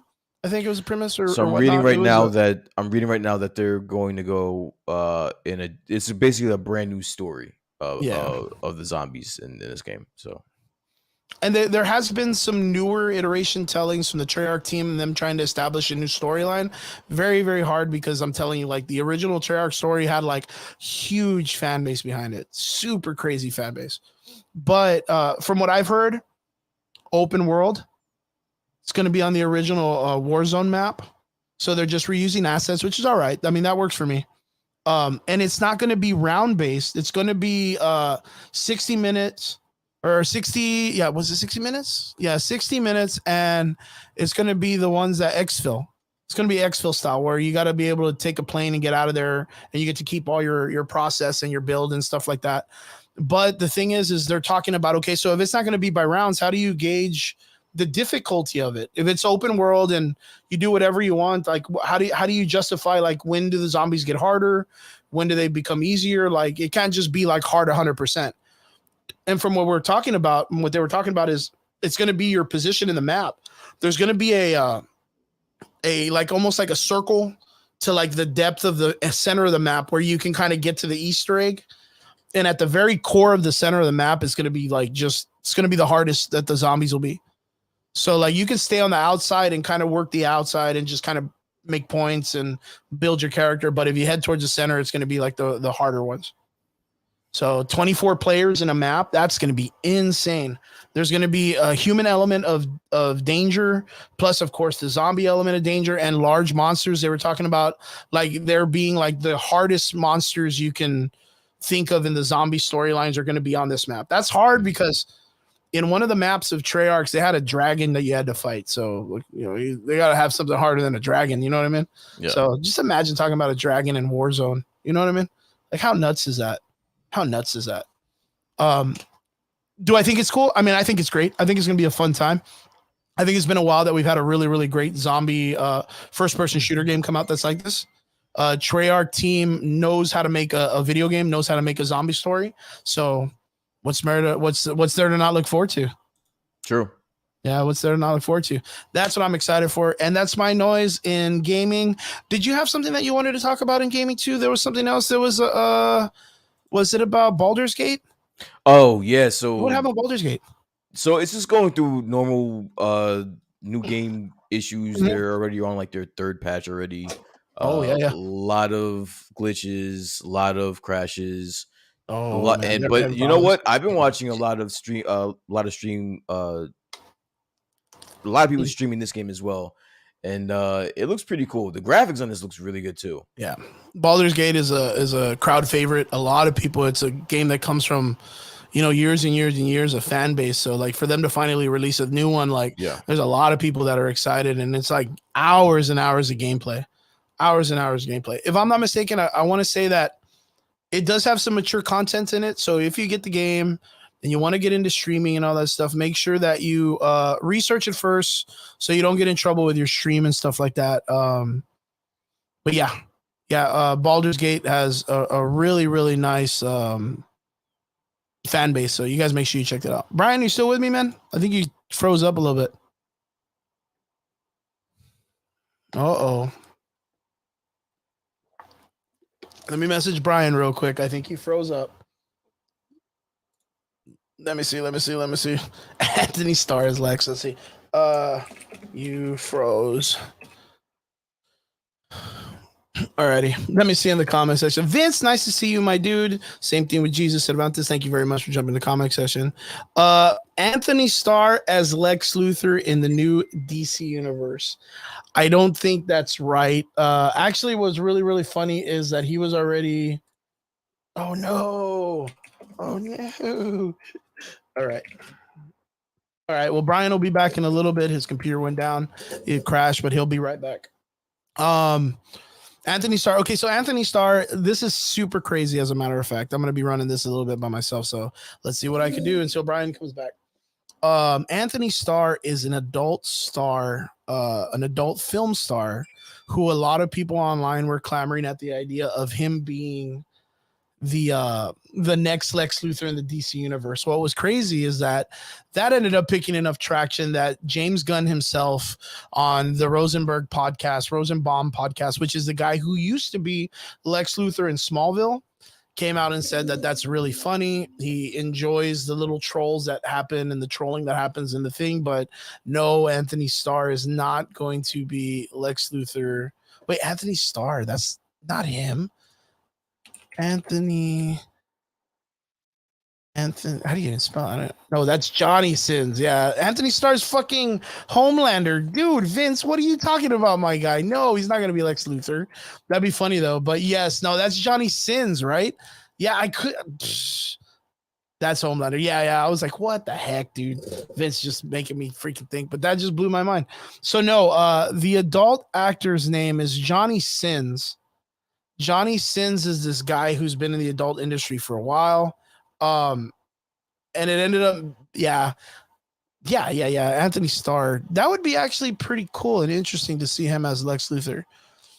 But I'd actually like to see him play something else because he's already doing such a great villain as Homelander in The Boys. Like, he's a fantastic villain in The Boys. So to see him be Lex Luthor in the DC universe, that'd be cool. But like, I don't know, man. All right. But yeah, I don't know if you guys had heard about this, but Johnny Sins, the adult film star, was being kind of like put out there that he was going to be the new Lex Luthor in James Gunn's DC universe. So James Gunn came out and said that it was not going to happen, and that was really, really funny. That was pretty good. Okay, so Brian said he'll be back in a little bit. It'll take him a couple minutes to jump on. He's got to reset his computer and do all that good stuff. For now, we'll just continue onwards to our next part of the conversation. Let's see. Actually, as a matter of fact, what I want to do is we'll probably start covering the last part of the discussion today. And the last part of the discussion today is, I don't know if anybody's heard this, but Marvel Comics. Okay, Toxic Avengers. Oh yeah, that's right. Toxic Avengers looks like it's getting a remake. They're bringing in Peter Dinklage to be the Toxic Avenger. And what do you think? What do you think about it? Do you think it's going to be good? You think it's going to be pretty cool? I'm not. That's about pretty much all I've heard about it. I have not at all heard the idea of people wanting to see at least another remake of the Toxic Avengers, but cool. Frisco, Texas is getting a Universal park. I did hear about that a while back. I actually heard about that a couple of months ago. Yeah, they're getting the mayor of that area or the governor of that area came out and told Universal Studios if they wanted to make a park that they had a certain area of their city that is designated for if they want it. It's a big open area. That'd be fucking fantastic, dude. Texas needs a Disney or Universal Studios. Like, we are super in need of one of those. If we can get one of those, that'd be real solid. Got Brian back. Brian, good to have you back. I'm telling you, man. Yo, that's what I get, yo. I was talking about Baldur's Gate crashing, and my computer was like, yo, I got something for you, bro. Watch this, yo. That's wild. We were talking about Baldur's Gate. I was just letting people know that there is some adult content in it. Oh, I missed the Toxic Avengers comment. No, someone just mentioned that right now. But what did you think about Toxic Avenger? That's crazy, dude. Yeah, man. So I was talking about Vince came in and said Anthony Starr's Lex Luthor as the new DC, and I just remember the Johnny Sins thing. Johnny Sins. Yeah, I just remember Johnny Sins. I actually was like all off right now, and I was like, wait a minute. Anthony Starr's not a porn star. Like, that's that dude. That's Homelander, and yeah. So we ended up clearing that up. But yeah, I kind of let people know that was a wild thing. But James Gunn already snipped it in the butt. It's not real. Johnny Sins is not going to be in the DC universe. So everybody go ahead and let it go. And Chrissy came in. She says he loves Anthony Starr. Understandable. But at the same time, I don't think I would like to see the guy that plays Homelander play Lex Luthor. I think he already plays a really, really great villain in Homelander. Yeah. So, like, I would like to see him do something else. That's why I like that cop show he's in. Have you seen that where he plays a police officer and he's like super I think I vaguely heard of it, but I haven't watched it. No. That's wild, man. That's a good show. That's a really good show. I can't remember the name of it. It's a good show. It's cool to see him as like a really hardcore cop that's like all about the law and shit. Then he goes off and yeah, Banshee, dude. There you go. There you go. It's a great show, man. He looks badass. And then he's in the film with he's in that show with do you remember Iron Fist? Joe? Yeah, the movie, the Netflix show. Yeah. The brother of the girl. The brother of the girl. Yeah. Okay. Yeah, the one that owns. Well, he's in that show too, and he plays like an ex, like KKK dude with like tattoos and all this shit. Like he looks bad. Like he looks like a badass biker guy. Like he just looks like a cool like villain in a fucking like gang movie. Looks badass, dude. And then he ends up being reformed in prison, and he ends up being a police officer. And then he ends up going after like the KKK and all those dudes. And he's like, "Fuck, dude, it's such a good show. It's real like a show with a bunch of Daryl Dixons in it." Okay. That's literally what it feels like when you watch it. It's good. It's good, dude. Banshee's a really good show. But yeah, I was gonna say, since your computer was going down, I know that you did have some things that you wanted to talk about. I know that we mentioned offline the writer strike, like things that are going on with the writer strike and the SAG thing. What's going on with all that stuff?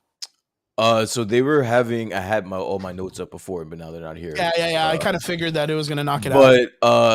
But yeah. So they, the writers, and I'm not sure if it was the writers and the actors, but the writers I know had to sit down with you know, the CEOs and the companies this week, and it's not looking good, bro. Like I don't. What do you think?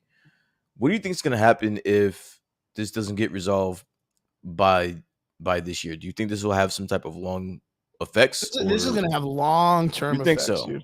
Very, very much. So you don't think that if something does get settled out, it won't just go back to normal? You think it'll? No, it'll it's not going to go back to normal. Why is if that? It goes back? So right now, what a lot of the people in studios are doing is they're using actors that are part of this other organization called SCAB. Yeah. And SCAB is actors that are non-union, writers that are non-union. And all the union people are like, yo, well, if you do that, you're fucked up. And it's like, well, but these people are freelance then. Like they're not part of a union. They're kind of doing it on their own, like fruition to try to make money. Like whatever they can get and make money from it. So they're probably, unless they're getting financed salary wise from something else, like they're as freelance as everybody else is. If I'm not mistaken, is that right? Say it again. Like they're freelance. They're pretty much freelance agents, not part of a union. They deal with their own contracts. They deal with their own, like they have to deal with their own negotiations. And they're just like everyday people, just like us, like doing their best just to try to make a living. And the people that are part of the SAG and the writers union are out there telling these people, well, you know what, it's pretty fucked up. You're taking work that way because they're hurting us, the union. And it's like, but they have a choice to be a part of the union or not, right? No. What do you mean? Why wouldn't they have a fact? Why wouldn't they have a choice if the scabs do? You mean do they have a choice? They don't have a choice. If you want to be a major actor, or a major writer in Hollywood, you have to be part of the union. There's apparently not right now because the major studios are taking scab actors and writers. Well, because what I'm saying is, if you are an actor or a writer in Hollywood, you have to be part of the union. Otherwise, you're not going to be up for the big roles. You're not going to, that's just not how this works. Yeah, because they're going to prioritize people that are part of SAG and all of the Directors Actor Guild and the Writers Actors Guild and the Screen Actors Guild and stuff like that, right? Correct. But right now, since they're on strike, they are hiring people that are part of this other stuff that are not union workers. Okay. And now the union people are talking about like, well, that's not cool that they're just taking our work. I don't think they're worried about that. They're on strike, dude. They don't care who's like, their focus is getting what they're asking for. If you guys want to have the replacement players come in and play, fine, but we need to figure this out. If not, they have bigger issues than worrying about some C or D list actors, even worse than that, taking some roles that they weren't going to take in the first place. It doesn't make a difference. Like they're worried about what they're asking for, because if they don't get what they're asking for, all it doesn't make a difference who's doing what. Like it doesn't make a difference. And how do you feel like with the way that the Screen Actors Guild is not getting the demands met? Like, do you feel like they're eventually going to reach some type of agreement or something? Because I'm not seeing that anytime soon. I think eventually. I just don't like. That was my initial question to you. Is like, how long do you think this will like? How long do you think this will last? Because I would have thought that. Um, Listen, if it was just money, like if money was just the issue, I think this would have been done a long time ago. But there's some things that fundamentally the two sides aren't going to see eye to eye. Um, Okay. and that's the biggest hurdle. It's not money on either side, on whether it's this the Screen Actors Guild or whether it's the actors. Like there are some long lasting effects that they need to iron out before anything gets moved. So Like you're talking about like the residuals and the for AI for thing for the and writers, yes, we're talking about the residuals. Again, not to go dive deep back into this, but yeah. their issue is that they're not getting paid from these streaming services, right? But Mhm. these streaming services don't have money to pay them. Again, They're still struggling, right? they're struggling as well. They're all, not in great shape. The only one that's turning out a profit year in, year out is Netflix, and that's the only one. The rest of them are in the hole. Think about it. Yeah. Every other company that has a streaming service, you've heard of them being in a hole or Yeah, not really making tanking any or money. Yeah. losing subscribers or hurting in some way. Yeah, I mean, right hurting now, I somebody. think we So just heard that Disney is going to be raising their prices because I think that's the way that they're trying to handle the idea that people are losing subscriptions so wait, or I don't closing want to subscriptions. I don't want to lose my point there because I got to get to the actors as well, but Mhm. like that's a fundamental issue right there. Like there's a path there that just has a roadblock. And then when it comes to the actors, their issue is the AI, right? Disney has been I just read a article 2 days ago. Disney has been receiving research like feedback on AI since like 2006, bro. Mhm. Like this was where they always wanted to go. And you guys found out too late. And now it's here and they're Yeah. perfecting it as we speak. How do you get above that hurdle? How are you Oh, gonna tell there's no way. how are you There's gonna no way tell these people because these people have like 8 years of fucking around with of it, where we hard barely have like study hard research. research? Yeah. These motherfuckers are getting to it while you guys are over here making your fucking $100 million movies, making your billion-dollar Yeah. movies. That's great, but we have these people. I would think the person that they interviewed, I think it was in Variety or something like that. It was like a AI CEO. I think I might even have sent it in the chat. Like an Mhm. AIC, like a CEO of an AI company have been doing research in London for Disney since 2006 on AI, dude. They're like Disney specifically are knee deep in this shit, so they're not going anywhere off of fucking AI. So how do you get above that hurdle? Like that's gonna be Well, weird. there's no way they're going to beat them at the aspect of AI. They're only going to have to try to reach some type of like minor agreement, because even with that, like let's say they're talking about just like, oh well, they're going to take my likeness. Well, they're going to steal your voice, they're going to steal your likeness, they're going to steal your body type. There's a bunch of other like smaller details it gets into. Yeah, You know what I mean? And they can, they can do whatever they want with it. They can take your body and put it in the background. They can switch your head and your body and fucking make a whole new person using both parts of you and someone else, or put you as like a dead body in the background, or mark you up as like 80,000 people in a stadium. Like there's a million ways they can do it. yeah, Then you get into the detail of, okay, like if you want to use my voice, 15% residuals, my face, 35% residuals. Like you have to start breaking it down in numbers in that way, unless you're just going to do it as just a roundabout and be like, well, if you use anything of my body, voice, eyes, whatever it is, then you just pay me my residuals 25% or whatever. yeah, Like and I don't think the studio is going to fuck around that much with that shit, because you're looking about it across the board with a bunch of people that are part of an organization that want to protect themselves, where you have another organization right now that they're using, that every time someone comes in, you make an agreement with that person on the spot. It's underneath the studio. It's underneath the platform. It's underneath that specific project that they have to work with. Yeah. And then if the next person comes in, then they don't know how to barter or set up a thing for themselves. Fuck them. They fucked up. That's what they came to the agreement with. But if I have to set up an organization with 100,000 people in it, and I got to pay everybody equally, and I can't do this and I can't do that across the board, fuck that. I'm not gonna play with that. I let people dictate to me when my company, my $1 billion company, is struggling. You know what I mean? I'm gonna try to stay on my yacht and chill out, and I'm gonna try to save money as best as I can. And if that makes everybody go back to being an individual rather than an entire 100,000 group that I got a baby, I'm not gonna do that. Well, right there, I couldn't have said it better. I couldn't have said it better myself. Like, that's exactly what's happening. That's literally, yeah. And that's why I feel like right now, like, that's the equivalent to like people that, like, you know how like they sell pops and they do all this shit. Like, people are out there doing that right now as a company. That's not going to work for like the next 12 years as a business. Yeah. You know what I mean? Selling props. But right now you can make some money. Why? Because nobody's got a handle on that shit. Nobody's got limitations of what you can and can't do. Everybody's selling them. Nobody's giving you rules. Once that comes into fruition, then you got to change your shit up and then try to make money. That's like the side hustle mentality. Whatever's popular right now, let's make some money and let's run with it. And once that well is dried up, let's go to the next one. Yeah. And I kind of feel like that's in the same nature of what these people in Hollywood are doing. Like, they're like, these people that are at the top, they're like, hey, well, you know what? Like, the movies ain't doing good to begin with. So why do I got to clamor at making these people and pay them fucking what they want when they ain't giving us what we need? Yeah. Yeah, man. So, I mean, I am 100% for these people getting their living wages and whatnot.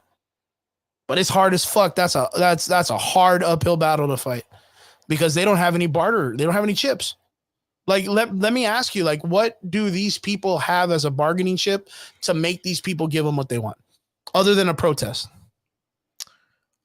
Honestly, they do put them in a situation because although everyone's scared of AI, it's not perfected yet. So if the companies were a little bit more advanced in it, I don't think they would give a fuck. I think they would just shut everything, like shut the talking, all that shit. They would just shut it down. But they don't. I don't think AI is where it needs to be yet. So they can't rely on just AI. So they're gonna have to. They're still gonna have to rely. Yeah, as of right now, in the near future, they're still gonna need these actual people. So that's the reason why they're talking. Watch. I'm gonna call this right now. You watch at all the fucking $1 million actors that are out there, like the A-listers, that end up switching just for that moment to be like, well, times are tough, guys. I need to make money. And you watch, or be like, oh, it's because they're making me come out here, but I still support the line. You watch when those guys need the cash, they'll be out there. They'll still get those. They were smart. If the actors were smart, and if they were really concerned about AI, they should, like, a few of them or a lot of them should just pool them money together and make a AI company on their own. And so now they can sell their likeness to this engine. They can sell their likeness to this company that's generating money off the movies that they're making. If you want to use me, if you want to use an AI version of me in anything, you're gonna go through this company, and they're gonna make it, and I'm gonna get some residual from this or something like that. Like, I think that should happen. But isn't that kind of hard because you're branding, you're copywriting your own? I think you could figure out a way when the other option is you being out of work. Yeah, that's a good point. But they wouldn't be able to use their likenesses and stuff anyways. What do you mean? Like, Hollywood wouldn't be like let's say Ryan Reynolds like doesn't go back to do Deadpool. Like, they can't just use his likeness and not pay him. That's going to create a whole controversy. They'll just have to replace him completely. Or just not hire him. I'm talking about the movies. I'm talking about the movies that these people are being offered. If you want, this AI version of me to do something for you, or if you need me to be in a movie or anything, I don't know, whatever you would fucking use it for, to write a script or whatever, you would have to go through this production company. This company that I'm on umbrellaed with the rest of these actors or however many people want to be involved, and you're going to pay this company for our engine, for our shit. I don't know. Yeah, I really don't see them coming to any kind of like any type of fucking setup coming up. I don't see them coming to any type of order. I think this goes on for a real long time.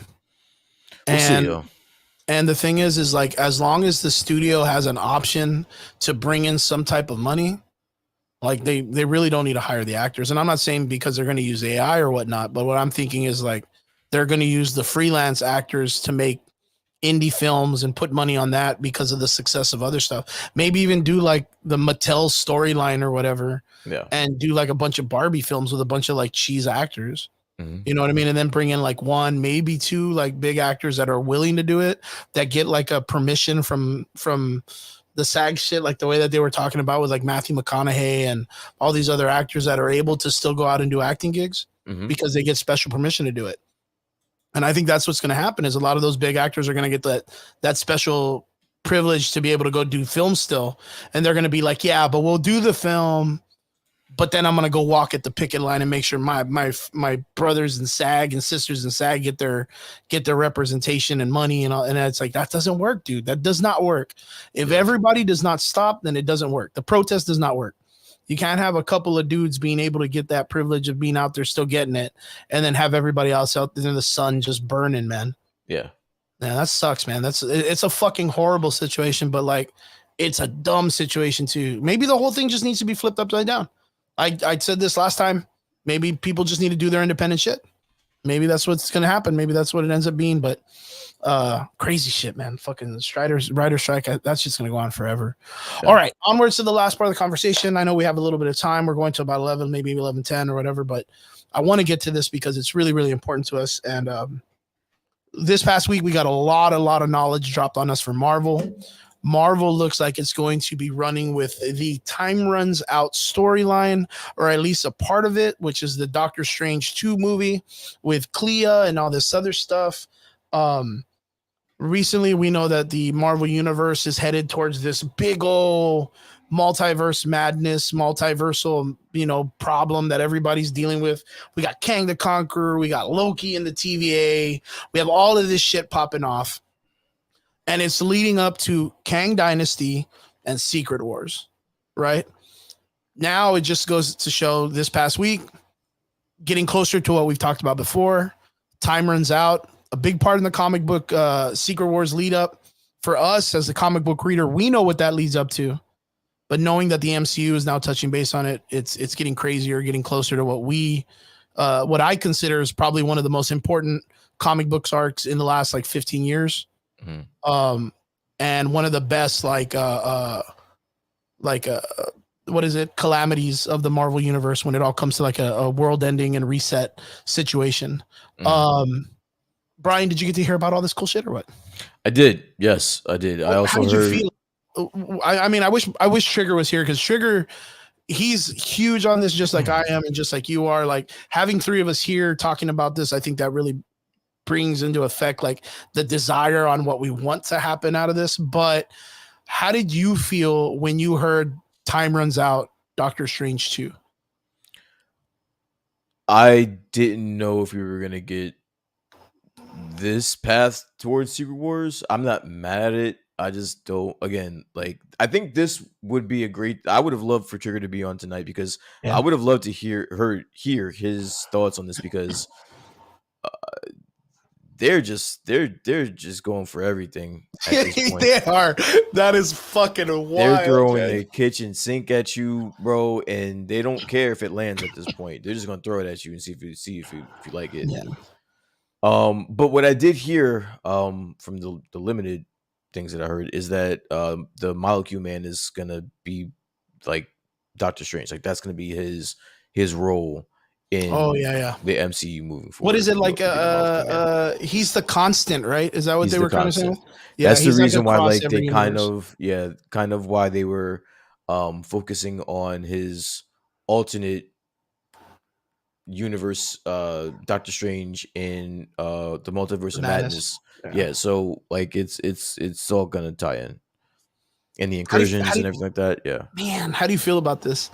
Look, even Jesus Cervantes in the comment section is like, Doctor Doom, man. Doctor Doom, man. Yeah. And if you go that way, you have to have Doctor Doom. And I do think that they may start leaning in a different direction from Jonathan Majors, to be honest with you. And I think we go in the direction of Doom. I think that's what happens. Interesting. Okay. So time runs out in the comic books is a really, really important storyline when it comes to the setup for Battle World and Secret Wars. Battle World being the world that Doom creates, saving parts of different multiverses and then bringing them in together into one planet, trying to save as much as he can from the universes he visits, right? Which are all the easiest way to explain it is all different comic book series that were written during that time that were popular. You had like the little kids, the anime versions of the Marvel characters. You had Old Man Logan. You had World Breaker Hulks. You had the Civil War story that continued on with Tony Stark and Captain Rogers. You had what is it? The Armor Wars storyline that continued. You have, of course, what is that? That island, dude. That island where all the primitive land or whatever. I can't even remember off the top of my head. Okay, I can't remember either. Yeah, you remember that from the X-Men story, right? Yeah. Geneva, or wait, not Geneva, but there were just so many different. You had the Braddock's kingdom. You had Sinister's kingdom, Apocalypse's kingdom. It was so crazy the way that the Savage Land. Thank you said about this. Thank you, man. The Savage Land. Good call. You had all of these different parts that Doctor Doom brought together on one major planet with walls, giant walls separating each continent. From there, Doctor Doom appealed to the idea of putting generals or lords in charge of every section, and then they were in charge of that. And then there was a policing factor of all the Thors from the multiverse, and they created what they called the Thor Corps, and they made sure that everybody stayed in their lands. From there, you had on the top the shield, which is the wall that protected everybody from the Age of Ultron area, the Annihilus wave, and the Marvel Zombie storyline. And those were actually used for punishment. And then, of course, the person who ran this entire thing was Doctor Doom, because he was the one that went to. It's really crazy because that's where it kind of gets confusing, and that's where I get a little bit confused. I know that the books were like 4 time runs out. It was like 40 books for the arc, and then like 6 books for like the Avengers comic to time runs out, right? And if you go back, the coolest part of this story to me was the Hyperion and Thor fighting the Beyonders in the end. Do you remember that, right? Yes, I do. So that's like one of the coolest parts. But we all know that Doctor Doom, Owen Reese, the Molecule Man, and Doctor Strange all go to fight the Beyonders and take them out and then take over and create God Doom in the Flash of Light. In the comic books, if I'm not mistaken, the moment that Thor and Hyperion fly in to fight the Beyonders and it turns into like a big flash of light, like as soon as those 2 guys die, Doctor Doom, Owen Reese, and Doctor Strange all show up and they all beat the Beyonders. That is the moment. So like it's not Thor and Hyperion that are only at the end. When they die, these 3 show up to reset everything, which is really, really cool. Doctor Doom had like this crazy story. The Molecule Man, like the way they're using Doctor Strange is across every universe. And they were put there because there are these, I guess, godly characters known as the Beyonders, which we'll talk about them in a little bit. They put a Molecule Man in every universe. Yeah. So that in the very end, they could just do like explode them all at the same time to see what happens. Kind of shit. It was an experiment. And what Doctor Doom did was him and Owen Reese were like, well, let's start early. And they started going and killing off Owen Reese's, which then created the incursions, or it kickstarted, because the incursion was going to happen either way. They had like 25 years or some shit like that, because Owen Reese was like going to die in 25 years. So the explosion of the multiverse was going to happen, but they kickstarted the incursions either way. And the only way that the incursion was going to start and be successful with Doctor Doom is that Owen Reese told him he needed to start a religion. So from there, you end up finding out about Rabum Allah, the Ivory Kings, the Black, what is it? The Black Knights or Black Swan? No, the Black Swan is one of them, but you had the Black Doctors, or what is it? The guys that are The cloaked guys. Let me see. Time runs out. Runs out. Kings. Not the Ivory Kings. Why do I keep thinking the Ivory Kings? Time runs out. There's a group of guys No, and it they're is all Ivory. I mean, it is the Ivory Kings, well, the but I'm Ivory just not. Kings is one part I of don't it. know who else you're missing then. Hold on, I'll tell you right now. It's like the Kings in Black or something. It's the Doctor Strange character. Oh, the Black Priest. Black The Black. Priest. There you Black go. The Priest. Black Black Priest. I Priest. totally Black forgot about that Priest. name, but I knew that there was another section, right? Yeah. But that's the thing is like you end up finding out that these three characters, it's almost like a giant game of chess. Mm-hmm. That it's Doctor Doom versus the Beyonders, and the Beyonder is a character that was very prominent in the first Secret Wars, which is like from like back in like what, like the 80s, right? Mm-hmm. And that one compared to like the Beyonders that are in this story, he's in his infancy. Like he's a baby compared to those Beyonders. They're like super astronomically strong. So, but okay, going past all that shit, how do you pull off a story of this magnitude missing You don't. so many assets? Don't do this to me. You don't. Don't do this to me, Brian. We gotta make it work. Ask that dumbass question. Like you don't. You know what? Like so I've been going back. I've been doing my due diligence. I've been kind of doing my research. And I've been noticing that a lot of the films in phase 4 have been putting a lot of the parts of Time Runs Out in the stories. Like I don't know if you remember, but there was the part where Namor, right? Namor is part of the Illuminati. Everybody's getting ready to do the incursion shit, and everybody's all hyped. They use the Infinity Gauntlet the first time. The Infinity Gauntlet fails and disappears and all that stuff. Later on, it gets to the point where the Illuminati are kind of like, you know what? We're just gonna take it for what it's worth. We got 8 hours. Fuck it. Like we're just gonna let everything fail and die. And when they show up, like Namor shows up and pops off and turns into a villain and all this stuff. And then he goes with the Cabal, which is, what is it? Thanos's group of guys that are going around just wiping out the multiverses, right? And then before that, you have your two characters, Doctor Doom and Owen Reese, that are going around the multiverse stopping the Molecule Man. And it just so happens that in right now you have Loki and Morbius that are going around trying to fix the multiverse, right? I think Clea's character, since she's barely introduced, is she's going to be the Black Swan or a character of the Black Swan.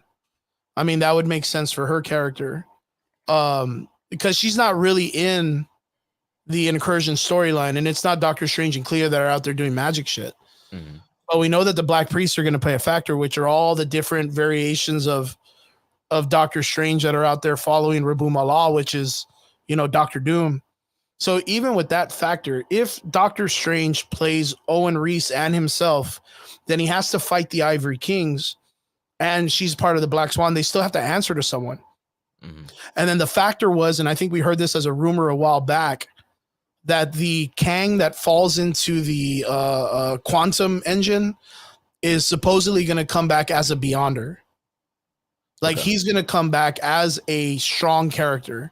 And I made the effort to say last time that my prophecy, my telling the future kind of shit, is I think the Kang dynasty is going to be Battle World.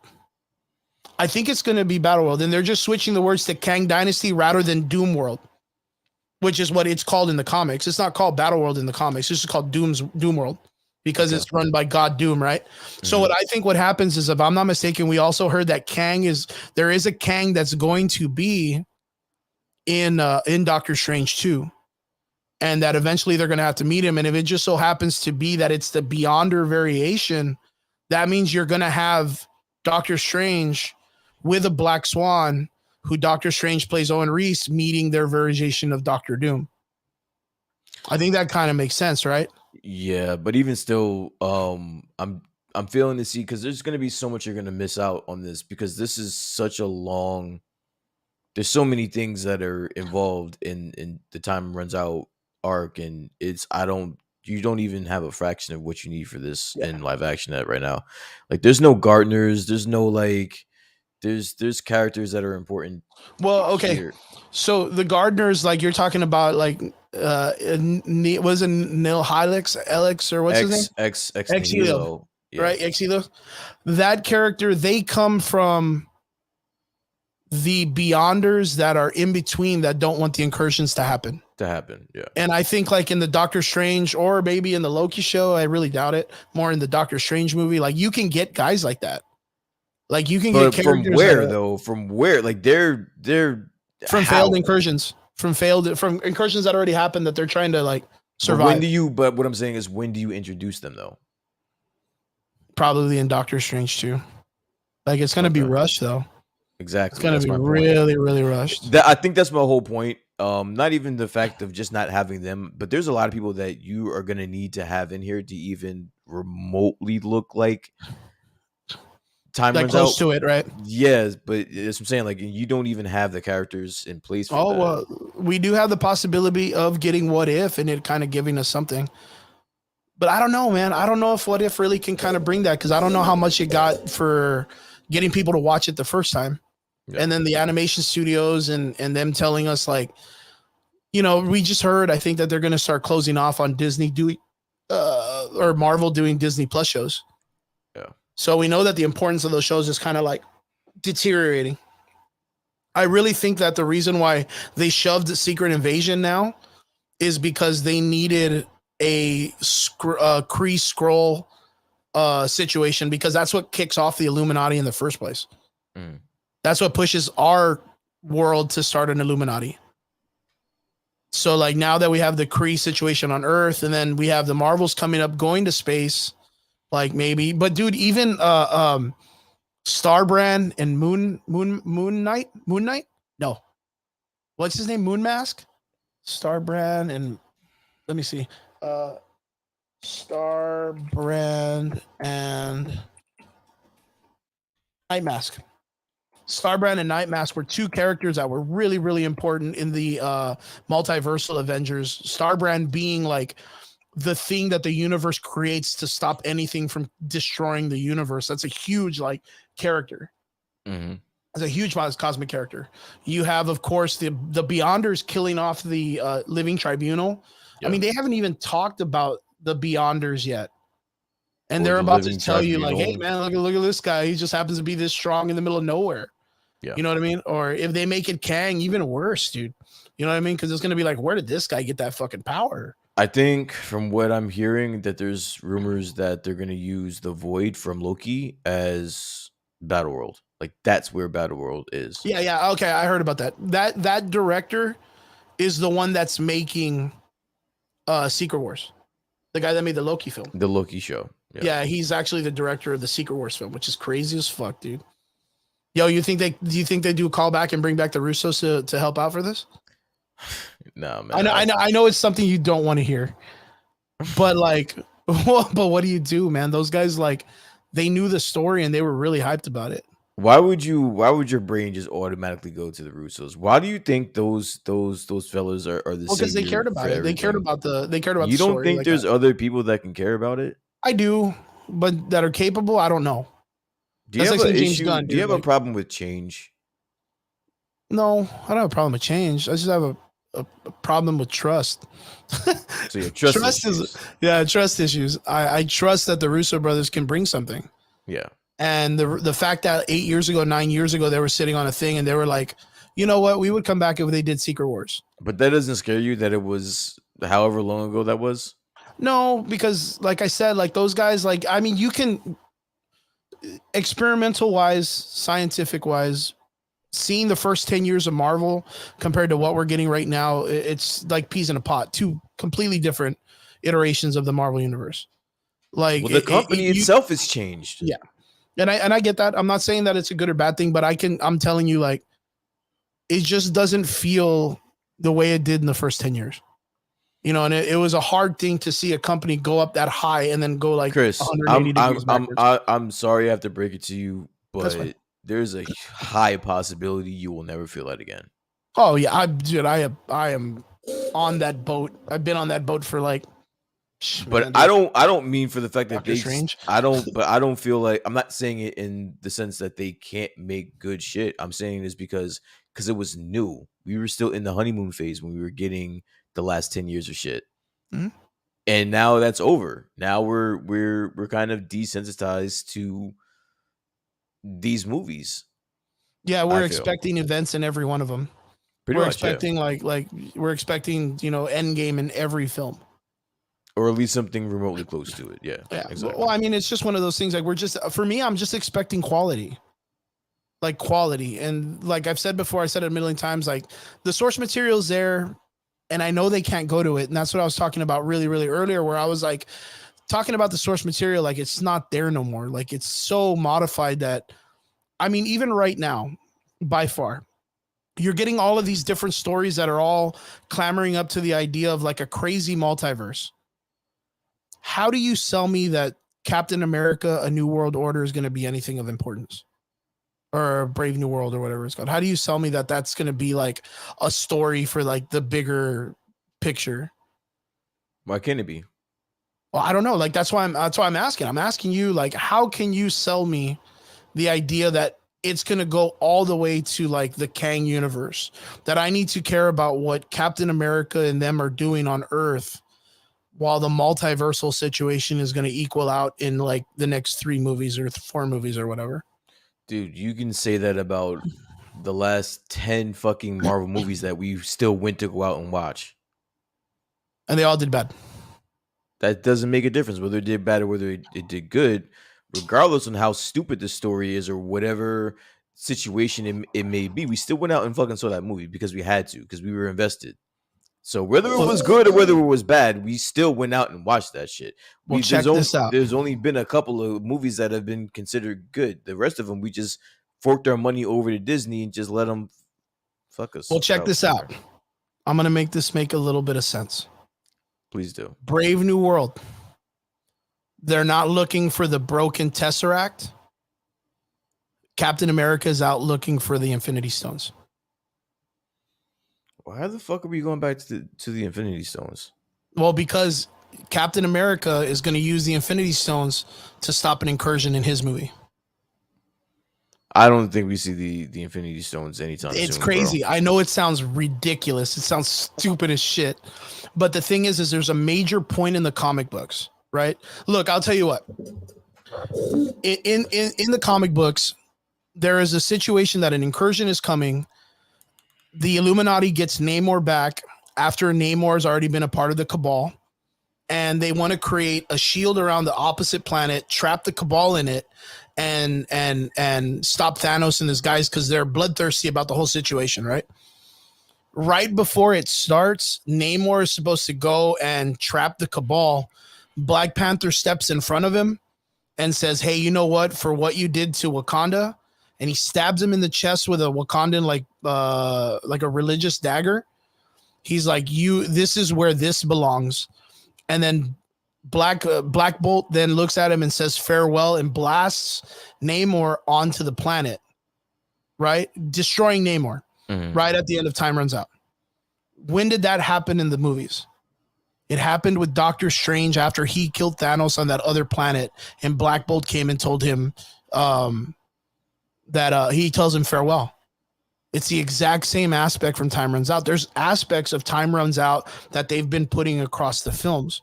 So in that situation, Doctor Strange, even though he's Owen Reese playing Doctor Strange, he's the constant. At that moment, he was also the person who started the incursion and did something completely evil against the world that the Illuminati needed to get rid of him. Yeah. Which is what Namor did. And then at the very end, they farewelled his ass because and he accepted it. So that incursion situation is there. You know what I mean? Like that's a cool little like, okay, here's a little tidbit of Time Runs Out that you didn't know. But the thing is I know that one of the biggest things that happens is there's 2 points, and it's all separate stories because we have Original Sin. That's got to be in there somewhere. We have the Captain Hydra story that's got to be in there somewhere, right? Which is going to be the one that's coming in. But in that story, he does 2 things. One of them was the Infinity Gauntlet to stop the incursion.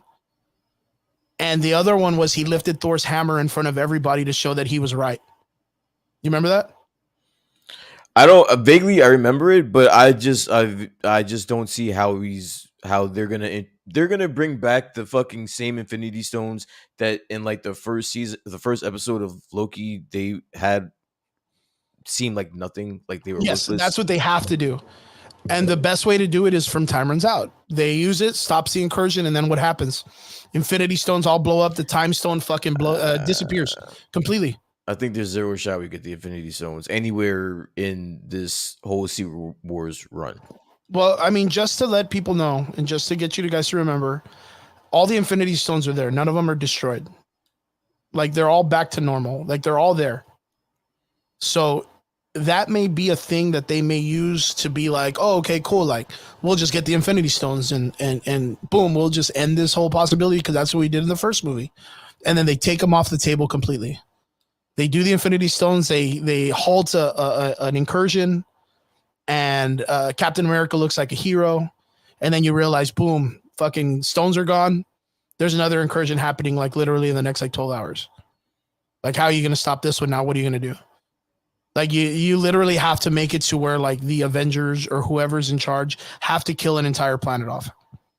Like the I thing is guess. like they have to kind of show that stuff to make it to where the incursions are a threat.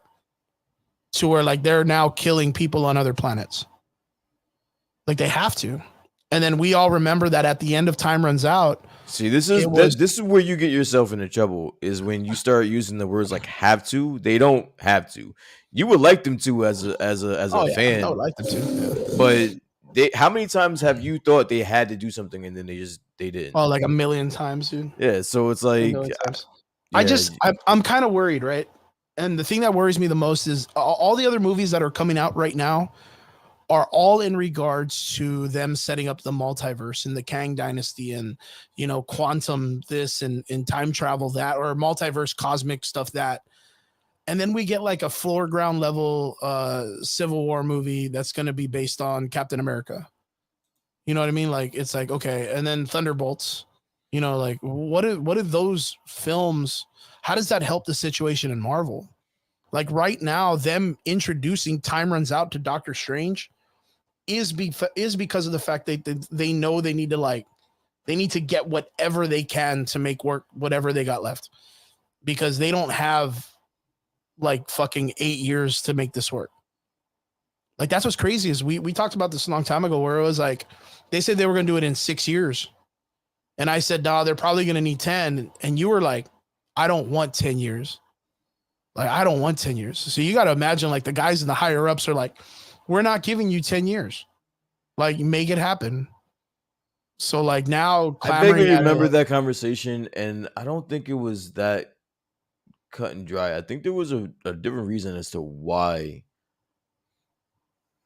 I just you remember you saying you didn't want another 10 years of this. I just think that it's gonna happen sooner than that. I don't Yeah. know. Maybe. But it's like it's just way too much stuff though.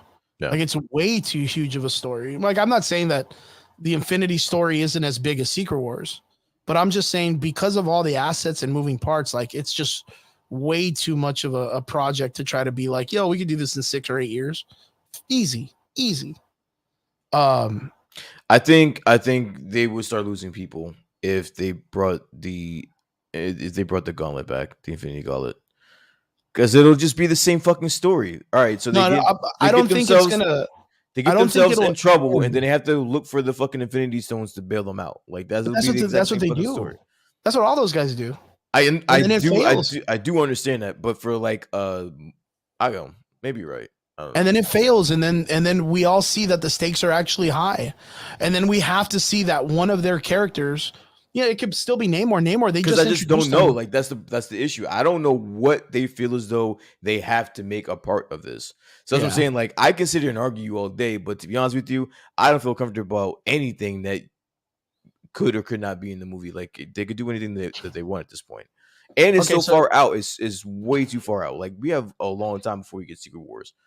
yeah, no, that's for sure. Because even like right now, my brain is clicking more to Secret Wars than it is Doctor Strange 2. Yeah. Like, but I just think it's so interesting that like, okay, cool, like we're literally about to get a film based on like the Black Priests, the Ivory Kings, which are all Beyonders, if that's real.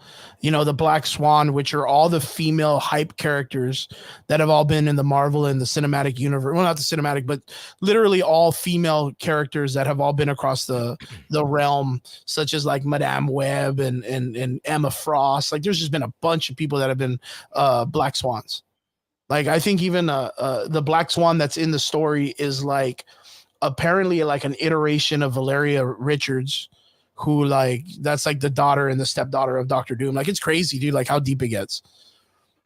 But like how do you feel knowing that they're going in this direction without like a major, because like, dude, we've read the comic books, like they're masterpieces.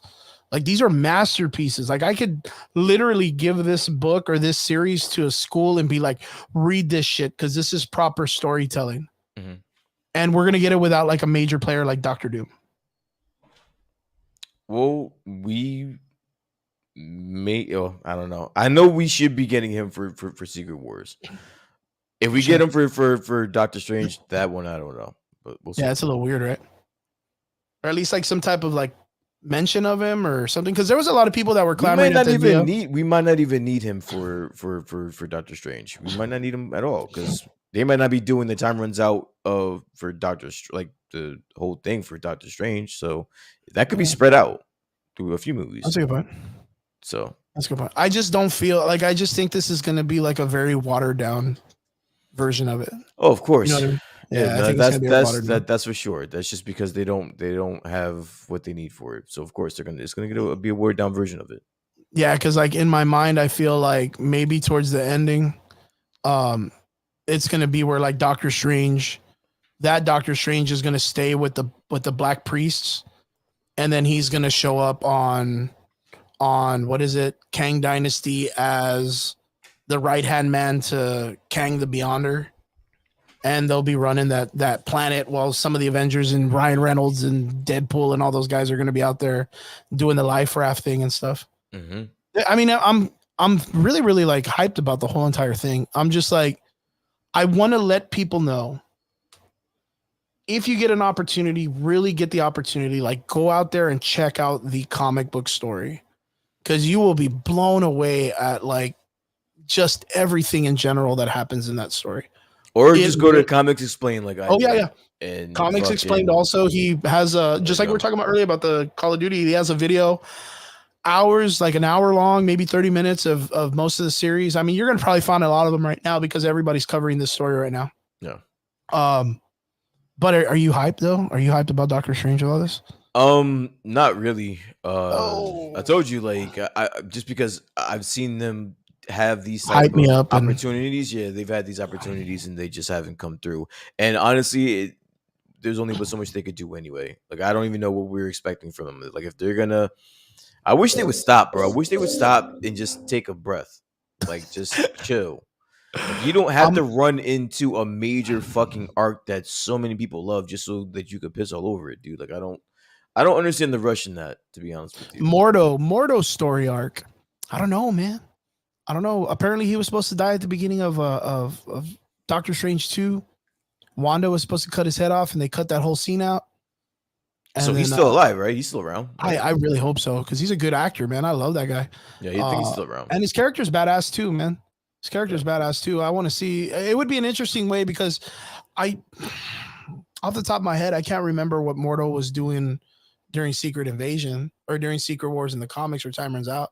Okay. Off the top of my, like, Doctor Strange was just like, I don't think he was a big player at all. Yeah, right? He wasn't a big player at all. Yeah. So I wonder, like, how they're going to, like, if they bring him in, because that's the only place you can really put him, right? Like, where they put him in that whole dynamic. Maybe still part of the Illuminati. He was the only character to survive. He wasn't part of the fight. Yeah, that. But wait, was he from that universe? He was. He was from that universe. Okay. And Mordo was part of that universe. Yeah. And what's crazy is that universe is supposed to be the comic book version of the Ultimate Universe. The Ultimate Universe. Which to us, it's all the previous cinematic universe. So like the Deadpool apparently comes from that universe. You know, the Fox comes from that universe. That's pretty. Yeah, that's kind of like the most easiest way to put it. Okay. So like that's why there's a possibility that that universe, and that's why it's easy to work with the incursion part, that they're all going to come to Battle World on the life raft. That's how a lot of those characters survive, and you got a lot of characters to mess with. And apparently, like that even goes for like the Sony universe with like Spider-Man, because we also heard that Andrew Garfield and Tobey Maguire are both going to be in it. If I'm not mistaken, I read Andrew Garfield will be in Doctor Strange 2, and then Tobey Maguire said that he is doing a Marvel film coming up. That apparently like he's like a major player in like I'm the just, story. you know what? In the beginning, when I was hearing all this stuff, I thought it was cool, but I think I'm just gonna start relaxing on being like it's so Being far too away. hyped. It's so far away. No one knows what's gonna happen between now and fucking Secret And Wars, bro. and we don't even know how long it's going to take for them to do it with like the secret from for to this. get there. Well, no, with the strike, the writer strike, and all that stuff. There's no It's way not of saying like helping. how they're going to get all of this done, It's dude. not helping. I'd say that much. Yeah, there's really no way. But yeah, me on the other hand, I'm pretty hyped. Cool. This gets me. I know I say it like almost every other week. This gets me one step closer to that ultimate finish with Doctor Strange, or not Doctor Strange, Hyperion and Thor running at the Beyonders with Starbrand and Helios, the guy, them circling the Beyonder and turning him into the fucking Yggdrasil tree. And like, it literally just kind of like, if you break it down, we know that those arcs are used to kind of reset the universe. And what's fucking cool is like, if you break it down, that means the Beyonders knew that there was a sun god, which would be Hyperion. And then there was a Thor, which is like the lightning god, who ends up becoming this universal story that continues on in the next iterations and stuff. And they created Yggdrasil, the tree of the realms and the life and all the like the almost like where the birth of mythology of those characters started at that fight. You know what I mean? Being in the end. That's so cool, dude, because like that's such a great setup for like a whole brand new like cinematic universe. Like once they kill off like Chris Helmsworth and whoever fucking Hyperion's gonna be, and then the Yggdrasil gets born, like boom, Marvel will return. Everything's reset. Welcome to the age of mutants or whatever. Boom, dude. Just like then they go into like all the X-Men and oh, dude, that's so cool. Like I'm super excited to what the future holds. And I kind of like, I think we talked about this a couple weeks ago where they move away from the Avengers and tell like another space, the mutant space of like the Marvel landscape with like a little trickle of like the Avengers in the background or whatever. But like just to be able to expand on the whole entire universe is just so cool. And then to see everything come to fruition, like, I mean, yeah, they may be bad movies sometimes, but we literally got a live action of all of this shit in our lifetime. Yeah. Like, how fucking cool is that? We're going to get a live fucking variation of like the Ivory Kings, fucking Black Priest, fucking the Beyonder, dude. Like, when we were kids, there was no way I thought this was ever a fucking possibility. I can't wait till you come in here and just shit all over this, bro. Shit on it or not, I'll tell you, like, there's no way of when I was a kid, I'm 42 now, there's no way. There's no way I ever thought I was going to make it this far in cinematics with Marvel and comic books and shit. No way. I'm super hyped. Super hyped. Guys, Vince Weaver in the comment section real quick says, Jesus, we talked about the Mordo story arc. Vince says, maybe we get Ghost Rider in Doctor Strange 3. Maybe. What is it? The Midnight Suns. That's been talked about. Blade, of course. All that stuff. Doctor Strange 3 should be better than Thor Love and Thunder. Yeah, I don't disagree. It should be, man. Benedict Cumberbatch, what a guy, man. What a guy. Brian, what do you got planned for the weekend, man? Going out tomorrow to Brunswick, which is a town nearby. Nice. Grab some food, couple drinks. And then Sunday I'll just probably chill. Very, very cool. I'll probably be working on a little project I've been messing with. About stuff about going out, like hanging out with people and stuff. So I'll let you know. I'll talk to you about it after the show. After that, okay. I got fucking jury duty Monday, so I gotta get ready for that and life, man, in general. I hope everybody, guys, to everybody out there, I hope you have a great weekend. Be with the loved ones and all that good stuff. To all our extraordinary listeners, we appreciate every one of you. Thank you guys for tuning in. Don't forget to subscribe to our YouTube channel. We're trying to build that up right now, really trying to push on that. But thank you for tuning in with us from everywhere that you're out there. We appreciate every one of you. Like, share, subscribe, do all that cool stuff. And We'll see you guys again here next Friday here on the Average Boys podcast. We appreciate you. See you guys later. Be careful. Have a good weekend. Peace. Bang.